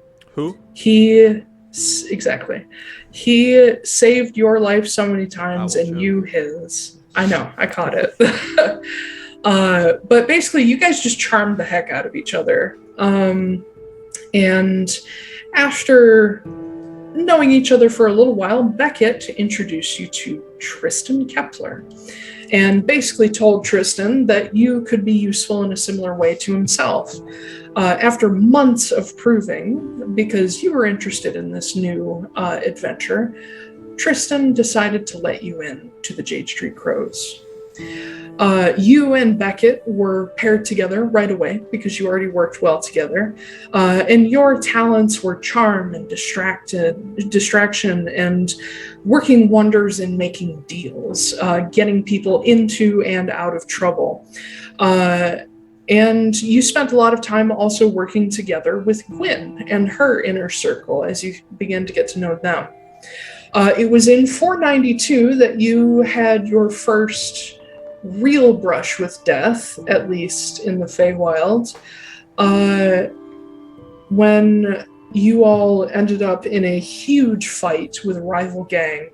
And I don't know if I gave you this memory or not. I think I did. But it is spotty because some of it's head trauma. You remember being nearly killed in this deal gone wrong, and Tristan having to carry you away on his shoulder, keeping you alive with magic long enough to get to the safety of the break. There's a very specific image etched into your mind watching your blood and his run down that red leather coat. As well as the taste of bourbon from Tristan's flask as he tried to keep you going long enough for Beckett to get to you.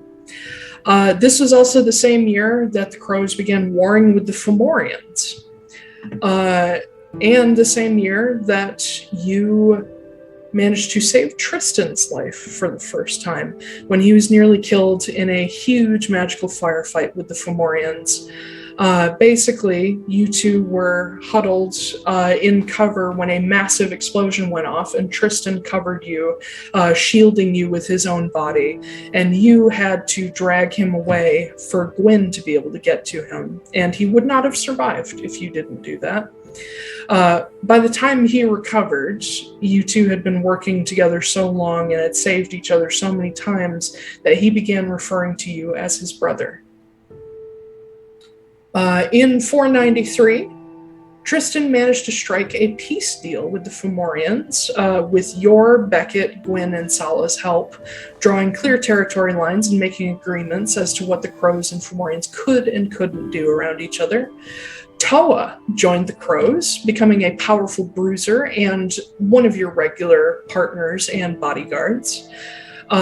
She was young and energetic. She loved how theatrical Christmas was and all of his stories, and she even learned to play an instrument to try to impress him. And while Christmas was still visiting Veronestra regularly, she began to plead with him this particular year to come back to her for good, citing danger. And he refused to leave his found family, instead splitting his time between the Crows and Veronestra a bit more evenly. Late in 493, Christmas would have begun to notice tension between Sala and Tristan. Being close friends with both, he tried to hear both sides of the story, but Tristan didn't want to talk about it. Sala took comfort in Christmas's company, and their friendship deepened. Neither would admit it when more serious feelings began to blossom. 494. Tristan began to get more territorial, more possessive, more easily angered. While still on good terms with Christmas, his relationship with Sala and Gwen began to strain due to his unwillingness to explain what was wrong or why he was so tired and stressed all the time. Early in the year, so alienated by her husband and falling for Christmas, Sala gave in and kissed Christmas for the first time after a close escape from a crooked noble. They were able to fight their way out of a trap thanks to their fellows and ended up in some catacombs below the city till Ross gave the all clear. Covered in mud, blood, and dust, and still scared half to death, Sala kissed Christmas. And they didn't speak of it for a long while, and then eventually agreed to leave it in the past as a one-time thing.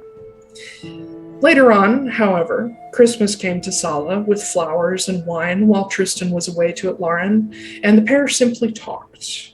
For months, they had a secret, quiet courting romance, nothing more serious. In 495, Wanting to be honest with Tristan about falling out of love with him, Sala asked Tristan for a divorce. When she returned to Christmas later, she was incredibly frightened but unhurt at this point, telling Christmas that Tristan had lost his temper and didn't want her to let her go. When Sala tried again later, it got violent and she ran to Gwyn. And Christmas soon heard about and saw the bruises. For the remainder of the year, Sala stuck to Gwyn and Christmas, rarely accompanying Tristan or even sharing a room with him anymore. Gwyn and Tristan's close bond shattered over him raising a hand to Sala, and their arguments nearly got violent on several occasions. Tristan and Christmas's brotherly relationship fell apart, and the two got into a massive fight about Tristan turning dark and harming his own wife. Christmas told Tristan how disappointed, how heartbroken he was, and Tristan went silent for a while. Sala and Christmas's relationship eventually grew into a serious affair in the months following the fights with Tristan, but remained secret save for Beckett and Gwyn as their most trusted confidants. A few other members of the Crows eventually began to figure it out, but secrets were safe because you all were a little close-knit family who trusted each other and understood that Tristan was dangerous. In 496, Christmas, Toa, and Beckett became an official trio, always working together, watching each other's backs. The two men saw Toa as their little sister, even though she was the muscle and could even hold her own against Gwyn. Late in the year, in the midst of a dangerous set of missions to move residuum and illegal items, Christmas and Sala made their plan to escape the Feywild together, with money skimmed off the Crows' earnings. With one final haul, they intended to flee, and for Gwyn and her inner circle to follow bit by bit to keep secrecy. Ideally, they would form their own little gang or business elsewhere and leave Tristan behind. But when Christmas didn't show up to meet with Sala and the break was raided, everything went wrong very fast. Christmas, who had been on his way to meet Sala with what they needed to escape, was pulled away by Veranestra suddenly. She tried to keep him in their garden, assuring him he'd be safe and happy there. Realizing that something was very wrong, Christmas managed to escape to go back and help the Crows. At the same time, the Amathelian guard took down the break and killed 4 Crows, one of them being Toa. Her elder brother Tane saw her fall and immediately blamed Christmas for not being there to back her up. After the Crows regrouped at another safe house, Tane was in a fit of rage, and as revenge for what he saw as a betrayal, he told Tristan directly that Sala and Christmas had been having an affair for a long while. Gwyn's inner circle was forced to flee and had a brief skirmish with Fomorians chasing them at Tristan's command, though they didn't know how or why. Little did they know, Christmas was close by and was caught in the crossfire as the traitor Crows, traitor being in quotes, were pinned by Fomorians and the combined forces of Tane and Irahim. Christmas was badly wounded by Fomorians before being shot twice by a Fomorian sniper, which also lost him 2 fingers. Veranestra was able to pull him away to the garden again, where she desperately tried to mend missing fingers and lost blood.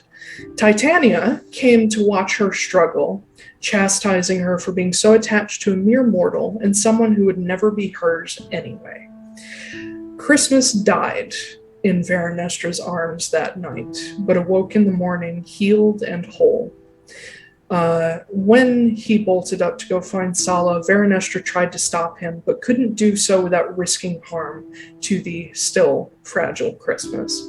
When he kept struggling and pulling away and fighting, she attempted to wipe his memory of Sala altogether. But between high emotions, powerful magics, and Christmas's dedication to Sala, the spell went awry. It began eating at all of Christmas's memories in the Feywild slowly, even those of his love for Veranestra. In a fit of desperation and rage and realizing what had happened, Veranestra declared that no one else would have her Chris, and he blacked out. He awoke later, lost in the forests and mountains of northern Garrett Eldathos. He was not alive or awake to know how he got there, and was missing 5 years of memories from the moment Veranestra took him to the Feywild. That is the extremely condensed version I'm sure. of what you get back. And there's another thing you get back. Things from other modified memories that happened before. Oh, God. Because you had a question that I'm very glad that you brought up recently, that I was planning to tell you anyway. Why was Hearsome clipped out of Christmas's memory? Yep. Why did you not remember his name or anything about Lorcan? This was actually done by Hearsome himself in 494. Christmas visited the Sealy Court with Veranustra to see the Banta tree, the anchor tree of Senna in the Feywild. And Christmas had the good, bad luck of stumbling upon Hearsome talking with Lorcan, the false Lorcan, you would now know, about plans to sneak Fomorians in at night to survey the tree and court grounds. Hearsome caught Christmas, knowing that he couldn't get away with just killing you. He wiped your memory and walked you back to Veranustra with a very friendly warning to be more mindful of where you wander. Keep your pet on a leash. Yep.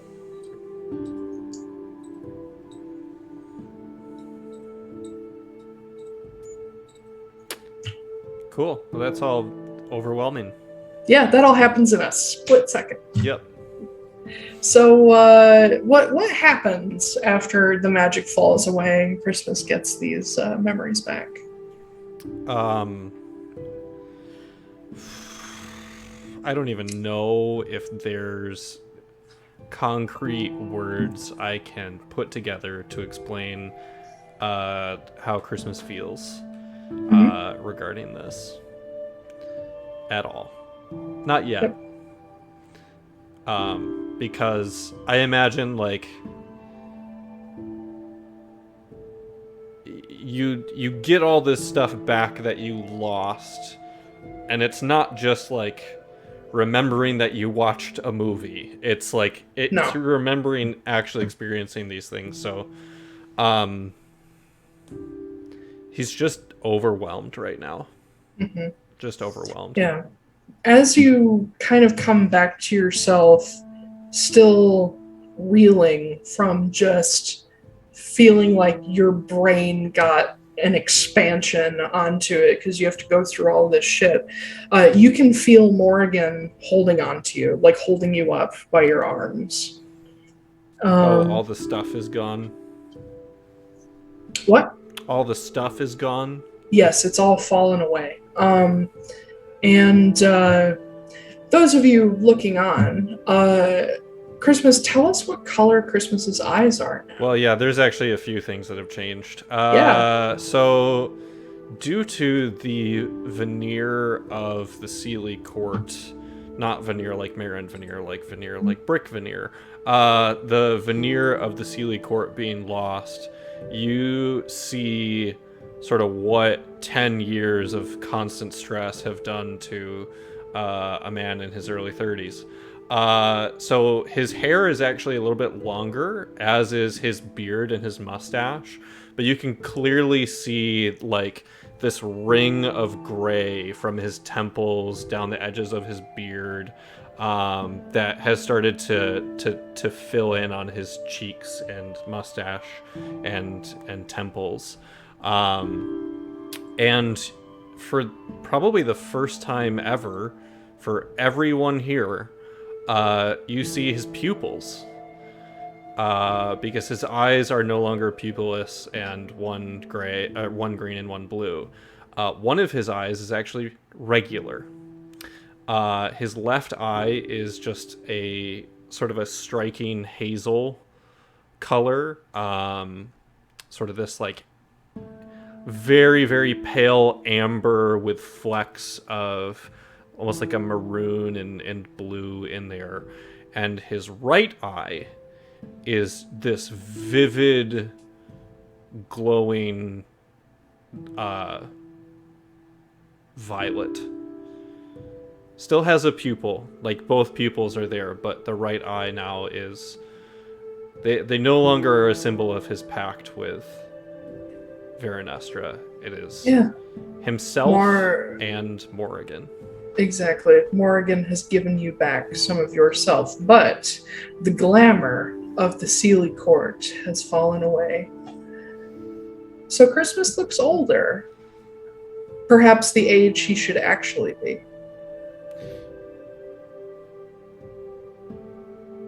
But as you are sort of recovering and the whole hall is silent, seeing this change, Morrigan, who has you by like your upper arms, she sort of slips her arms beneath your own and pulls you in against her, letting you like lean on her because she recognizes the look of a man who's about to collapse.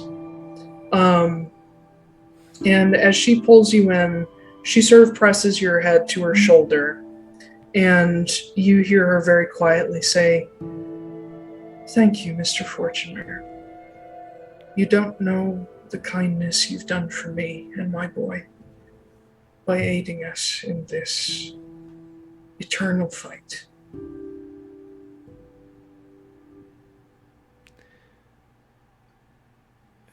I don't have the words to describe the gratitude for what you have done for me. But they will come at some point. For now, I think it's best that you take a moment to consider all you have relearned. And you see this look of knowing in her eyes. Like she doesn't know everything you've just learned, but she knows that a lot of stuff just got broken. And she very carefully wraps an arm around your shoulders, and she reaches a hand out towards Sala, who is very quickly on her feet and comes up to sort of wrap your arm around her shoulders and take you to a seat. And Morrigan turns to look at the rest of the crew, and she says, "If you all don't mind, I think he could use a little bit of taking care of for a while. There is a lot to process, and I will give him ample time before I start asking for things or we start getting into trouble." And she turns to the rest of the hall, and she says, "My friends, we welcome another into the garden, Mr. Christmas Fortunemaer." And there's applause goes around and cheers as people are excited for this new person with all of this potential. She says, "We must all be vigilant for his sake, and he for ours. But take care of him, look after him as one of our own, and prepare yourselves for the court of reckoning to re-emerge into these broken worlds very soon." And as things start to calm down, Christmas, because I'm not done torturing you, I got a little thingy for you. Oh God! What? You You hear- have a little thingy for me this session? You No way. hear. This You're is not out of a those yet? totally, I'm naming this episode Merry Christmas. So you Happy hear- holidays. Okay, it's happy no, holidays. No. You hear a bit quietly at first in your head. "So, this is it, is it? The final insult? Do you really hate me so much for taking you away from a life of mundanity? Or is it because I tried to save you from that horde of awful creatures that betrayed you? Or is this all because of her? Because I wanted better than a disloyal urchin turned common thug for you. You are worth so much more, Christmas. You are a rare sort.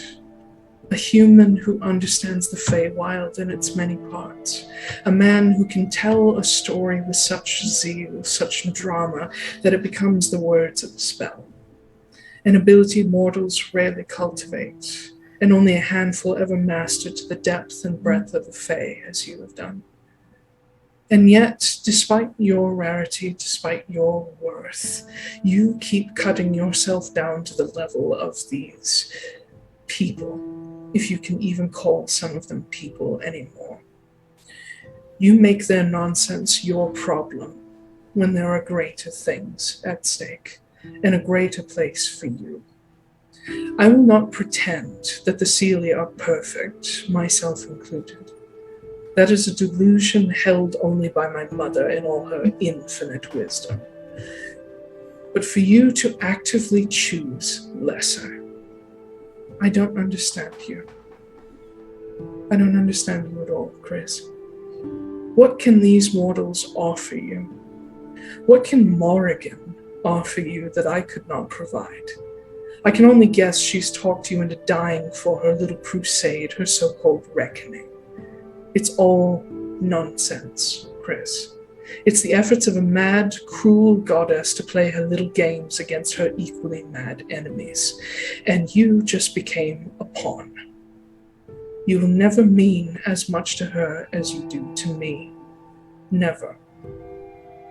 You could have lived centuries with me, exploring every corner of the Feywild and penning 1,000 stories.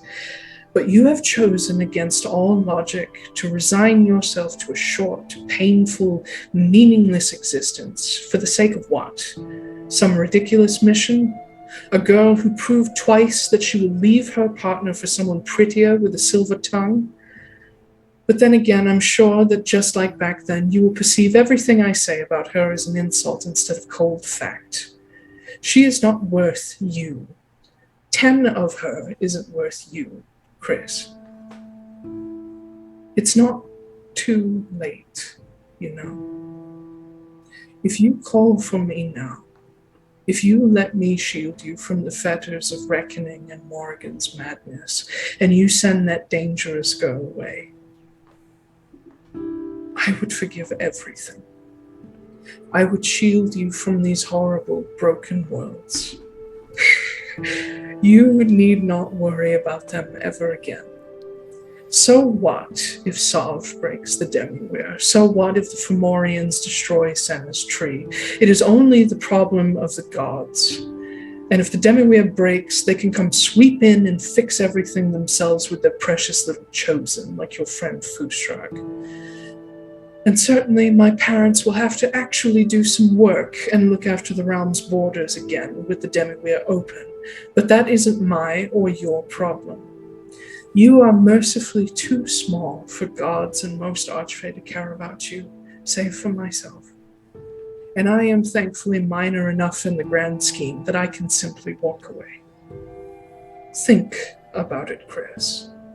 Centuries of exploration, song, and story, safe at my side without a care in the world.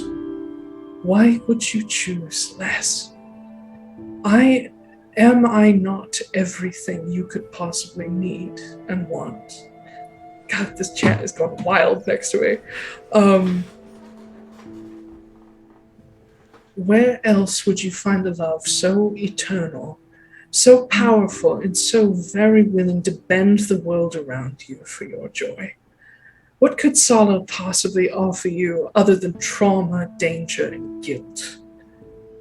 All I ever asked of you was love.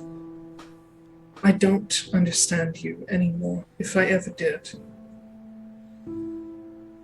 So you have today to make your choice. I only think it's fair to warn you that if you choose the reckoning, I will no longer protect you. And when, not if, Tristan Kepler turns on you again, or Sala leaves you for someone more handsome, or Sav finally comes calling for your head, you're on your own, darling. And that's it. Probably too quietly for anyone else to hear. But I just will look around at everyone, at the party, Gwyn, Morrigan.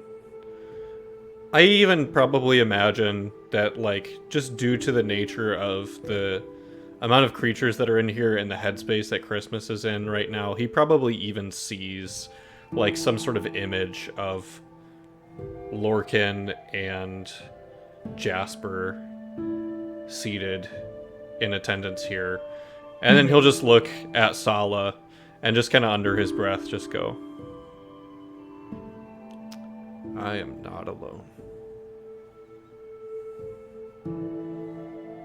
She has been close by your side, and she sort of leans into you and she says, no, you're not.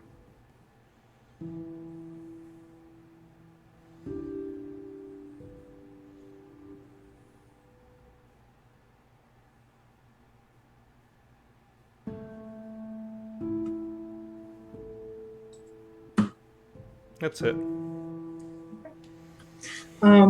Yeah, things quiet down and people begin to file out, and you watch as all this water and sort of plant matter that was used in the spell begins to sort of sink into the floor and evaporate, and the stone basin is moved away. And as we are getting to the end of our time, I have one more thing, and it's not for Christmas. Come on. I'll give him a break. But Noah. Oh god, I knew it was going to be me. I just unmuted myself because I was like, it's going to be me, isn't it? You feel a claw tap on your shoulder.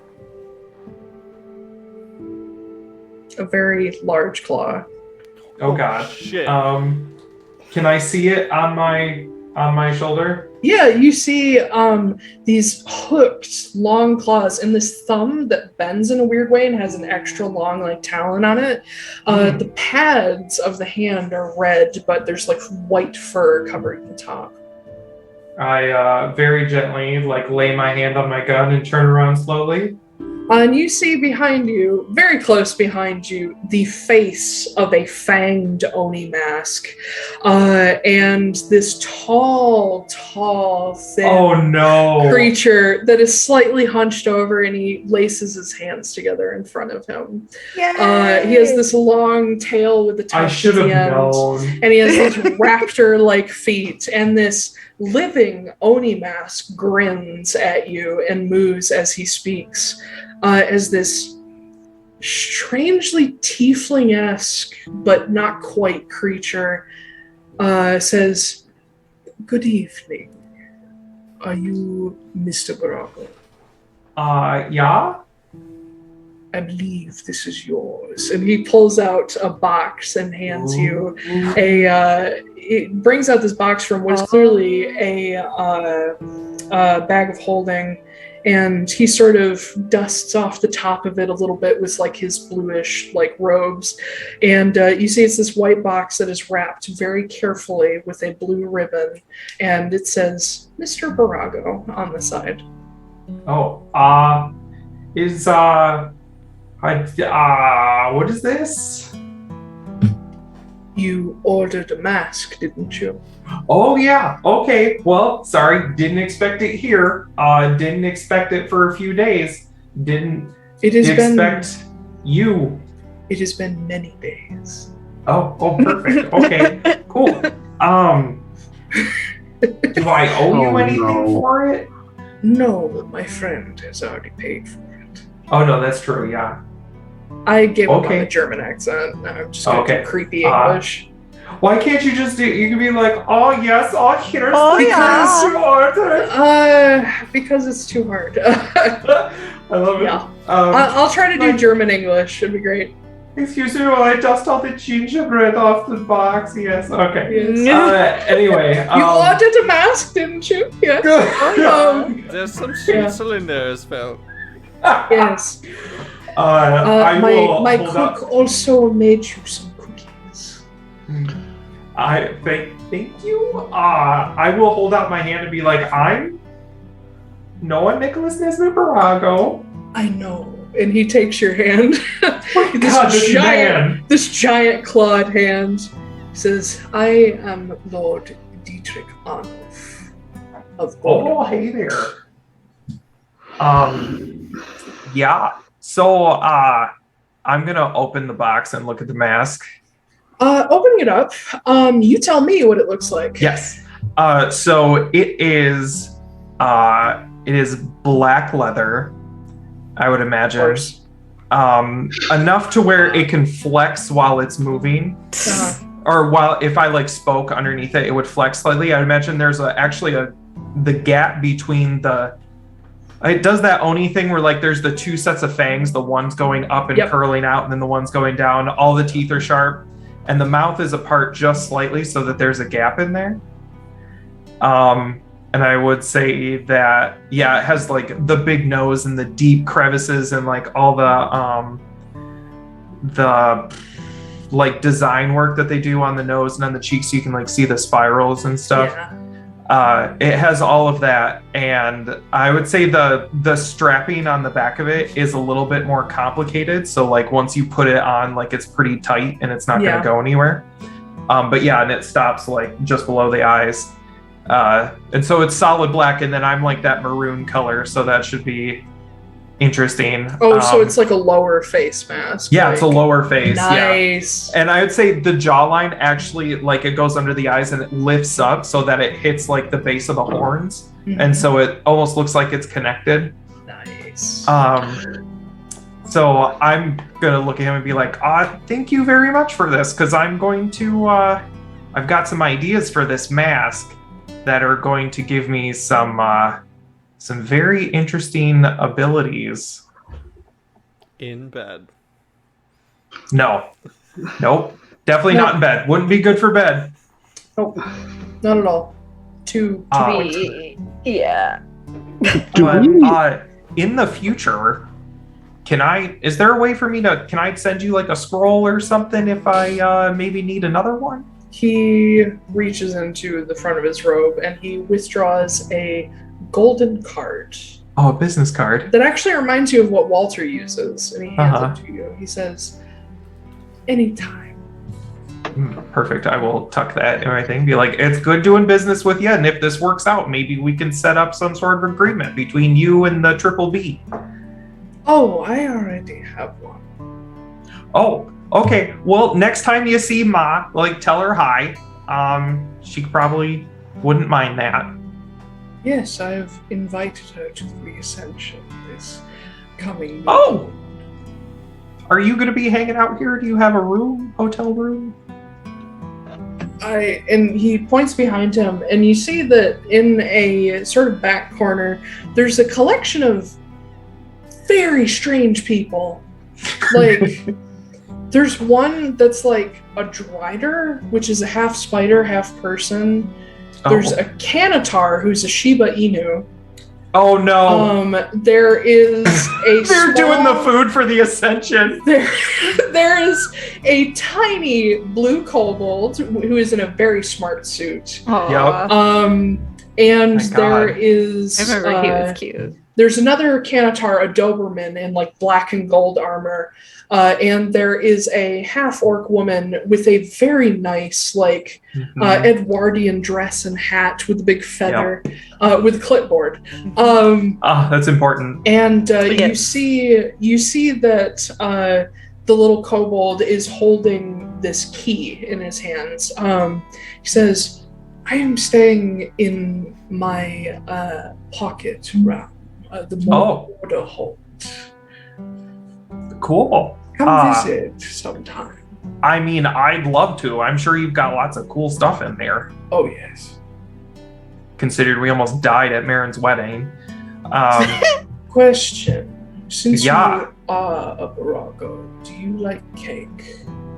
I mean, yes. Do note it, sir. And he walks away. Oh, I will mention that my friend over here, and I point to Foostrak and be like, he really likes cake with cows on them. Noted. Zuka, and you hear the Canister go, I heard! Yes! Cake, cows! Cake, cows! Indeed! Indeed!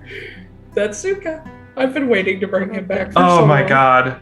Did you guys hear about the dire waffle that we had to fight? And like every time you stabbed it, it was just syrup like spewing from the inside of it. And it ate a kobold.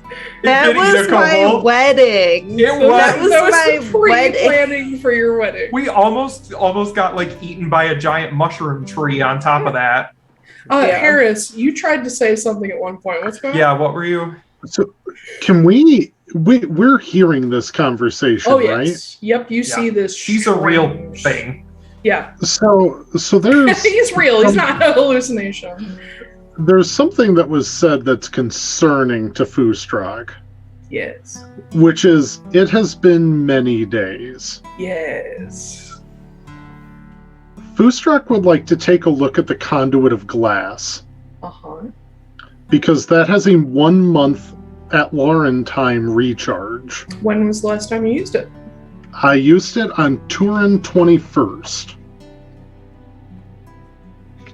Because we have no idea how much time has passed in Atlaran. No. Last we knew it was Diath 7th, when for us it would have normally been Diath 3rd. Mm-hmm. Well, yesterday I ordered a mask, and he said it would take 5 days for Arnulf to appear in the Feywild, so it's been at least 5 days. But Arnold Yeah. also said it has been many days. Yeah. Yes. Yeah. If you look at the conduit of glass, it is recharged. Fuck. Guys, we have a problem. We've been here for at least a month in Atlaran time. What? That's not true. Almost a Yeah. month. It's been like Um, 3 weeks. Yeah, we've been here for the better part of a month at Atlaran Fuck. time at least. Fuck. Been I- here for Does, 22 days. I look at my watch. Does my watch keep Atlaran time, or is it fucked up now because of the Feywild? It's fucked up. Okay. Really? Why would it be fucked up? Because you're in the Feywilds, and it's a normal watch. Yeah. Yeah, but it works on like clockwork. It doesn't Well, work but on. That's but the a thing, second though. in the is Feywild is not a Yeah. second in Atlaran. It is Yeah. relative to the time and space it is in. It is actual okay, time. sure. Yeah. Yeah. You will actually notice that when time compresses, your watch doesn't speed up with it. Oh, that's weird. Yeah. So it's totally fucking worthless in this place. Yeah. Okay. I'm gonna But yell my out watch to says everybody. We've been here for 6 hours. I'm gonna yell out. I'm gonna yell out to like everybody in the rooms, like anyone know sending anybody at all. I Arnold raise my slowly hand. raises a hand. A very Okay, clawed well, hand. Christmas, you just had your shit rocked, so I figured you wouldn't. Oh yeah, Christmas. You're done. You're done for the day. Yeah. Spell slots. None. So All. shut the fuck up. I turn to Arnulf and I'm like, you. yeah. And I describe my dad. I go, can you send a message to that guy? Possibly. Great. I love this man. I So love much. and hate him. He's so creepy. Oh my god. He is really creepy. Worse. He's so good. I'm going to say, You really watch sorry. as you're speaking, Arnulf just leans in. Can I hear you doing this? Yeah, I'm not being quiet about Okay, it. I'll cast Disguise Self so I look like her dad, so that Yeah, there you go. he like knows him. what he looks like. Just ask him what day Uh, it is and it learned. It learned. Magda, you're alive. It's been 20 years. Don't. I would like There you you to send a go. message to him that essentially says, sorry, we're in the Feywild, we lost track of time. How are you? Is everything going okay? That's all. This is Magda. Not what day is it? Okay, fine. What day is it? What day is it? Are you okay? I'm mostly making sure he's okay. Hmm. Is that all? Yes. And he stands back up, which, by the way, Lord Arnulf is 7 feet when he stands at his full height. But as he draws himself up to his full height, you see him like bring his claws across, and these like trailing lines of light follow as he casts this spell in a way none of you have ever seen sending cast. Like normally it is a circle with runes drawn into it. He is like creating an image in front of him that if you look at it long enough, you can actually see he is almost like drawing Hector. And then he begins to put in like bits of runes here and there that are worked into the image itself. And then he sort of dismisses it as he speaks your message. And he folds his, or he steeples his fingers and just thinks for a moment and waits for a response. And then begins to speak and says, first of all, it is DF 22nd. I was supposed to meet my wife a day ago. Wait, what date was it when we left? DF first. Oh, fuck. It's been 4 weeks. And what, 3 days? Right. In the 4 weeks and 1 day. No, in the Feywild, it's been what, 3 days? Oh. 4 days? 3 days. It's been like 3 or 4. This yeah. is Yeah. This is day 4, I think, in the Feywild. It is. Yeah. Okay. And then Wait to the break. Okay, it's Yeah. Then what does he say? He says that everything's going very well in Hjolmenir, and he has begun working with a local cobbler and is very excited about the future and potentially opening a shop there. He would like to stay there, he says. Oh, fuck. Okay. Ooh. He also says that he loves you. it's weird when he says it. He loves you. Loves you. I love Can you, you my send it- Liebchen. Can you send another message back to him? Yes. Okay. Say, thank you. We hopefully won't be gone for much longer. Maybe we should talk about this. Maybe we should talk about this big life change more when I get back. And I also love you. That's it. Drawing again. Yep. He sends that off, and after a moment, he tells you he does not intend to make any rush decisions. He will wait to speak with you. While we're you. watching, I noticed Foostrak having a full-on cow panic. Of course. he like leans in and he's like, of course, any friend of Morrigan is a friend of mine. And I hand Foostrak a Vodro scroll. It's like, here you go. Let her know. It's not just that. I messaged Jasper before we left, and we ain't heard back.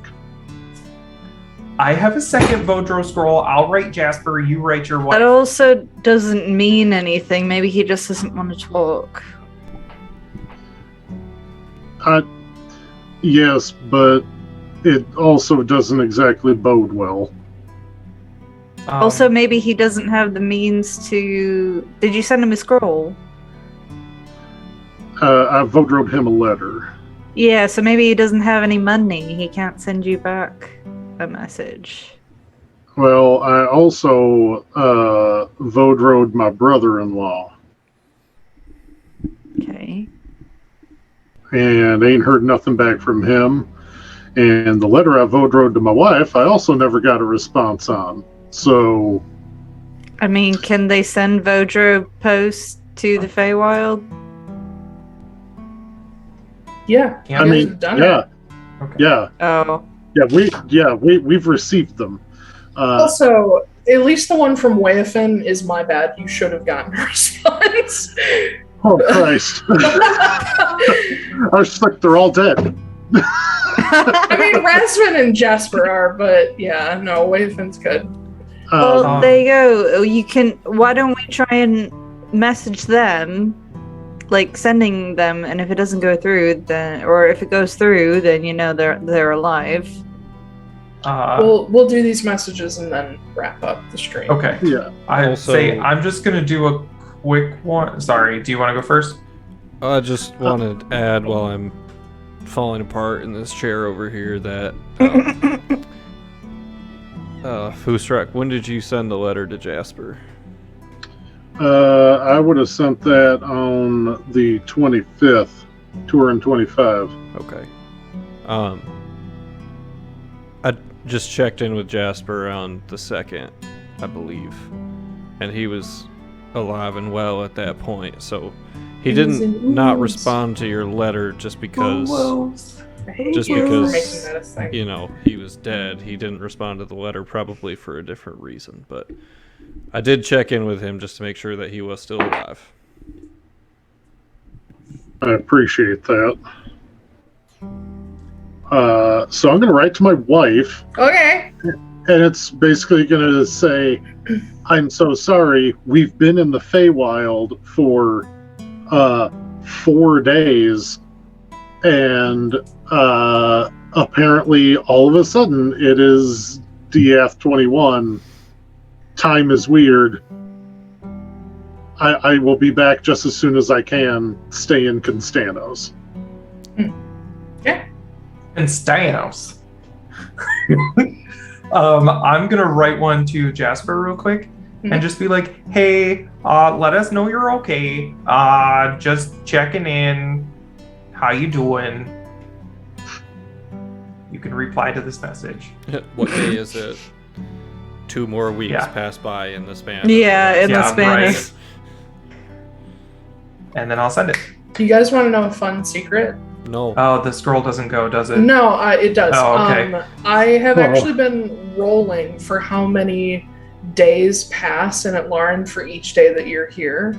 And thus far, the rolls have been very high.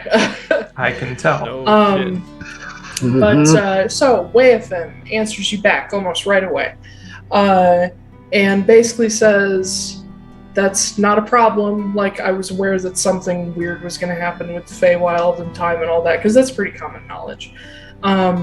But she tells you that she is staying in a place in Durham Andros. It would have been a place that you have been before, which is the Avonfear Wake. And basically, she's just kind of chilling there with Torov. And Valkyrie? Nope. Oh, that's not good. Nope, she only mentions Torov. That's bad. That's very bad. But basically she tells you that, you know, there's not a rush for you to get back because she's kind of enjoying sitting still for a second. But when you do get back, she wants to talk to you right away. No rush, but immediately. Where is she? Is she in Constanos? It's in Constanos. It's a tavern in Durham Andros called the Avonfear Wake. It is the place you guys met Kenna at. Yeah. Okay. Yeah. As for Jasper, Jasper does get back to you right away with each Wayafen had her own Vodro scroll she could send back to you.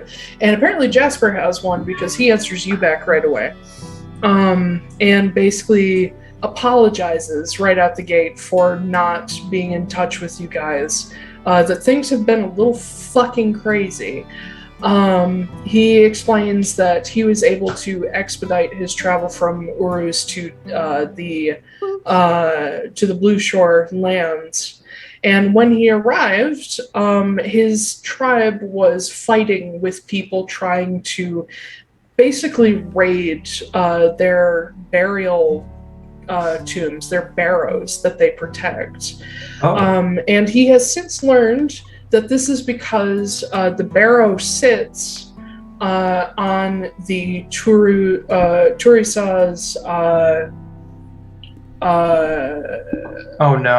ley line intersection. Oh no. So it is one of the intersections that Alistair and like Braviak would have told you about. The ones in like the one near the origin of the Bowbend River. And so on and so forth. But basically people were, specifically Glacier Watch rebels, were trying to dig in there. But he does report that once he arrived and organized everything, they were able to push the invaders out. They suffered some casualties, but not as badly as the Glacier Watch rebels. And he has contacted Lieutenant Tom for help, and the AMC is actually on their way to reinforce the Blue Shore tribe with the support of Indira Sokolov. And he also puts in there, basically asks you to apologize to Foostrak for him, for not answering back. He, like he said, he's been very busy. But he also reports that he, while not official, being Agra's successor and being the one that fended off this attack, there are murmurings within the Blue Shore tribe that Jasper is going to take Agra's place. Is the king of the kobolds. Well, Agra called himself a king, but the actual title is chieftain. Yeah. Yeah. Frostbolt. I will let Foostrak read it before I wipe the scroll. I'm just going to sit down. I'm just happy to know that they're okay. And I will give the scroll that Weofin sent to Noah, so that he has his back. Thank you. That I didn't really like that. That was a very awful realization. Yeah, same. Apparently my parents are going to be here in a couple of days too, so who knows how long that's going to take in the regular world.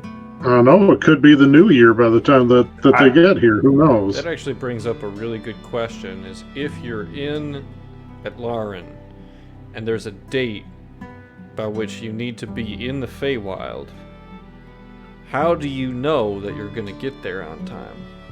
I think they just come pick you up. Kinda, yeah. It's like Enterprise. Actually, you know what? We did know that. That was told to us.